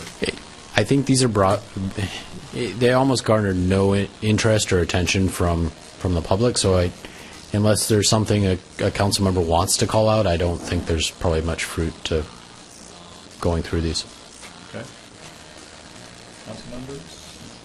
We can always visit them at a later time if there's a realization that there's something that does concern you. So if we have questions that we want to, should we send them to Evan if we want more response or something about some of these changes? Or how do you want to work those? Evan, what's your... May I make a suggestion? So moving forward from here, the Planning Commission will be having their final deliberation on May 17th, I believe it is, and making their recommendation to the City Council. Once that has happened, that would be the most fruitful time for me to meet with council members one-on-one and go through actual regulation if that's of interest or desired, or in small groups. Certainly if you have edits or typos or things that I've misspelled, please just email me and I'm happily going to correct those. I do want to be cognizant of sharing equal information across the council, which I understand is your practice. So I will try and, if I share information with one, I will try and blind copy at least the remainder of the council. Can I just make a comment? I think that the public meetings we've had, the issue that has come up more than anything else is property values. It's been enunciated in terms of property rights, but what it boils down to is the dollar in the end. And you know, on one side and it's been expressed that way as property rights and property values. I don't think we've heard any assessment from anybody. Nobody has analyzed it to come up. It's been perceived that somehow the value of a property is directly related to the size of the building. So we have no data or information on that. And so on the one side is the view that the value is in the size of the building. The counter view is that the value of properties has an association to the quality of the whole surrounding, the neighborhoods and so on, which we've been driving at. But we have not dealt with this issue in a quantitative or even a qualitative way. But it is the biggest issue that's out there, and I'm just letting you know that's the case. Heads up. So, I mean, the question is, would you want? It's been outside our scope, but if we hand over this to you, you'll have to deal with that issue. Or they get the big bucks.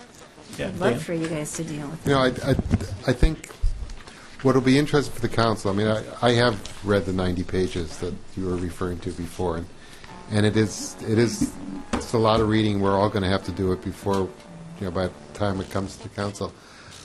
I think what you'll find, at least what I've found, is that everything other than trees is pretty straightforward. And either you're going to support 40% or 45% for FAR, you're going to support 25% for hardscape or 15% for hardscape, whatever. I mean, those are just easy decisions in the sense that it's going to be one or the other.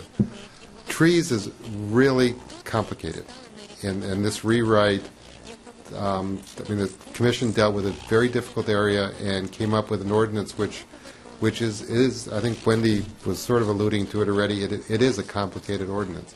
So I think the council will need to consider is if when we look at it, is a tree something that we're ready to tackle immediately, and whether we want to, and we're comfortable with what the commission has done and just need to tweak it, or whether it's so complicated that we need to spend more time on it, in which case I would encourage the city or the council to take action on everything else now and potentially look at that some more. I'm not suggesting send it back to the commission. The commission the commission was told by Evan last time around that they've got a full plate for the rest of the year with critical areas and other things. And so, but I do think it may take us more time to get through that than other parts of it. So maybe Wendy's got her. Dan, in response to that, if it is, and then to Wendy, I guess, or. It wasn't responsive. The other option is, of course, not to tweak our recommendations. I just thought I'd throw that out there. There was an implied response of there was going to be some sort of. I think also that critical ordinances and trees and everything else. This is one thing that we've been struggling with, is that there's an overlapping, and critical ordinances and trees is one of those big overlapping issues. So, although you're kind of saying maybe not, but Well, I feel like I should explain myself. The The observation I offered to the Planning Commission was that we do have a full agenda, and there's been a lot of public comment and a lot of public input on this subject. And we have at least 2 commissioners who are changing in another month. So there was some discussion about this on May 3rd, whether or not, as Dan alluded to, or Councilmember Grouse, pardon me, alluded to, whether or not to peel this off. The critical areas argument, I'll just make the observation, and maybe for the drainage too, it's very tempting because these things are very related to try and conflate them into one ordinance that does everything. And that begins to break down when we talk about areas where all those policy reasons don't overlap. For example, we have very flat, dry lots on the top of the island where tree retention may not be warranted for drainage control or critical area protection, but might be warranted for neighborhood character. So to the extent we have conflated all of these things into one policy bundle, if you will, that policy bundle may work against your tree retention desires. And you may instead want to look at complementary regulations, tree retention, critical areas, and MPDS. Wendy? So I kind of want to touch on this property rights versus property value thing. When homes are going for $500 a square foot, I think there is a direct relation to size and value. Views, trees, values are hard to describe, and I know we have realtors here that could actually give us those numbers. I'm more concerned with kind of where the Planning Commission stands on the 40 to 45%. That's the big pain point I've heard from a lot of different people. Don't do this, do that. Are you guys as split as our public? No? You're all rock solid on 40? Rock solid. And same with the setbacks? Rock solid. Unanimous, really? Okay. I would also just like to point out that many of the people who have been most vociferous on the property values issue are also operating from a base perspective that the government has no right to regulate property at all.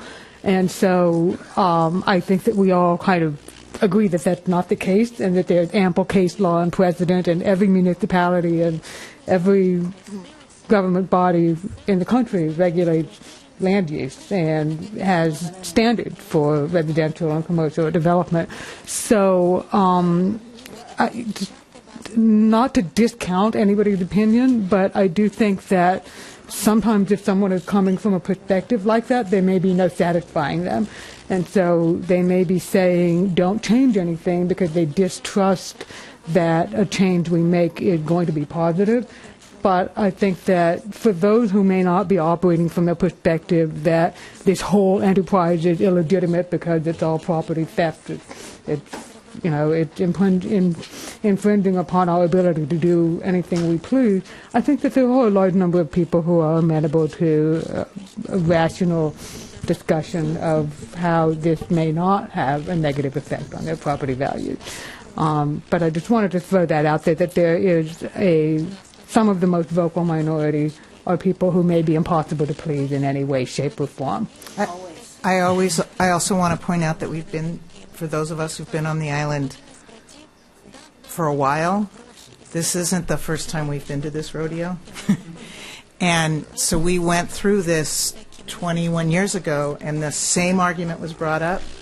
And I would argue that we've had a 5-fold increase in property values since then, that this had absolutely zero impact on property values. That's point one.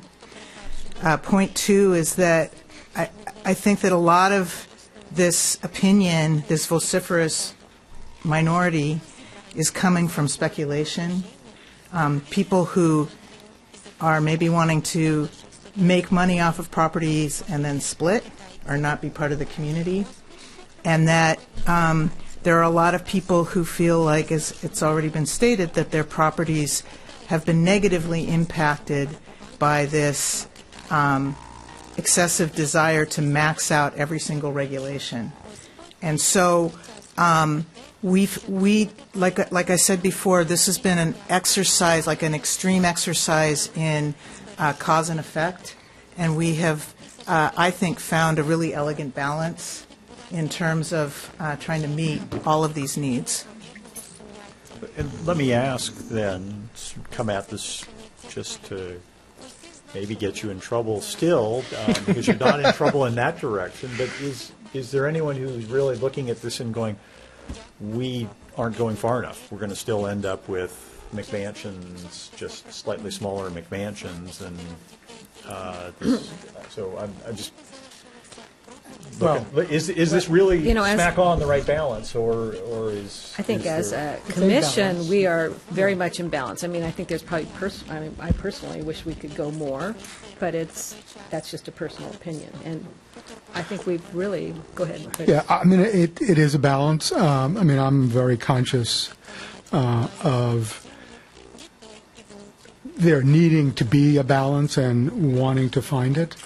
And I pipe up anytime I think that we're kind of pushing a little too far, certainly when it starts getting out of my comfort zone. So, I mean, every regulation is a balance. I think given the problem statement that you gave us and the egregious examples of either abuse of regulations or regulations that were crying out for an update, I think we walked a fine line and achieved a balance. I mean, there's always another balance that's possible, depending on what your vision is and how individuals define neighborhood character for themselves.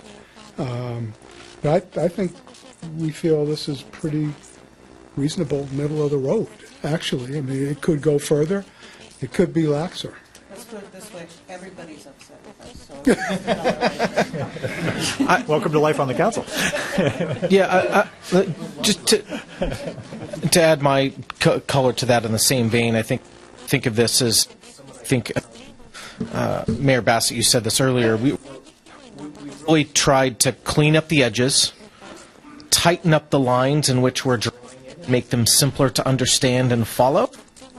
At the same time, provide actually a little bit more flexibility within that construct, right? So I think we've, in that vein, struck a very good balance around just cleaning the edges and really bringing us down into that core of where we want. And to Chair Scone's point, I think in some areas we all have our own deviation from where we've landed, either more or less of what we've wanted. But to that end, part of this process is actually sort of working amongst ourselves and amongst the community to find that right center point. And we'll find out in a couple of years, right? One of the things I've said all along on this is that, unfortunately, it's been 21 years since the last time we did this. The reality is that we should put this in place and put a marker in the calendar to say in 3 years, let's review what we've actually seen from this and make the small tweaks that we might need to change in order to address those, rather than waiting 21 years for people to be up in arms again about, oh my God, what happened? And so that would be, I think, a great approach to this. as if that were a good thing. I'm ready to say thank you very much. You've obviously done a tremendous amount of work. This, on top of doing the town center work that you did last year, it's been a long haul, and it sounds like there's more to come with the critical areas ordinance and all. So I think we, the council, and the community owe you a great debt of gratitude for all the work that you've done. And my sense, looking at this, and I think it shows in the fact that nothing blew up here in terms of the issues tonight, that what's being presented looks sensible, logical, and like it will move forward. And so thank you very much. Anyone else? Closing comments before we wrap up here?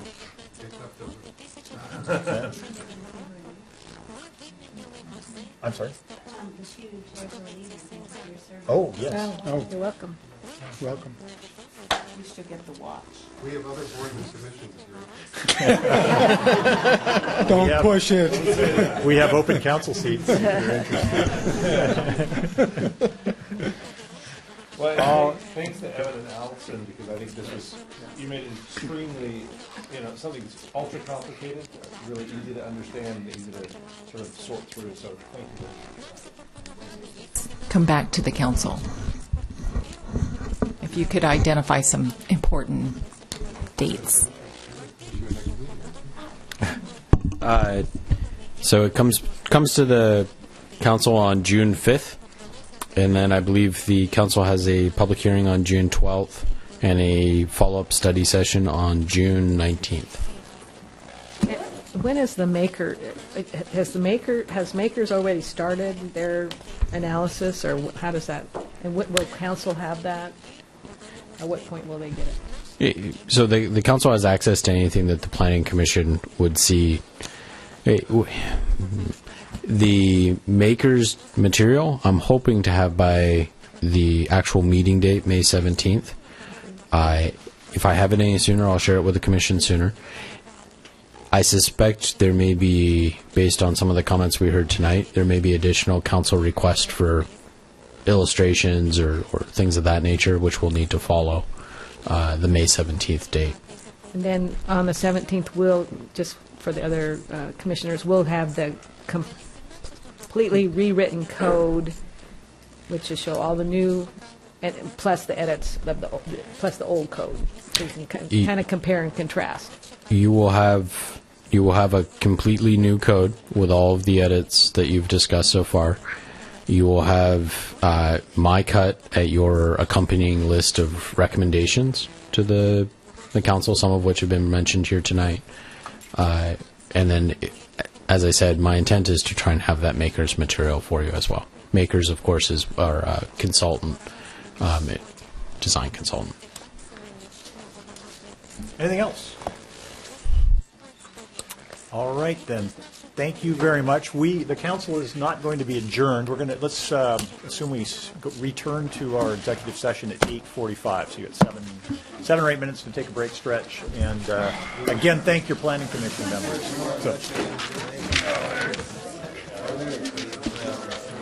Good job. I didn't have to kick you once. All right, gentlemen. Thank you very much. Welcome. Thank you so much. Oh, my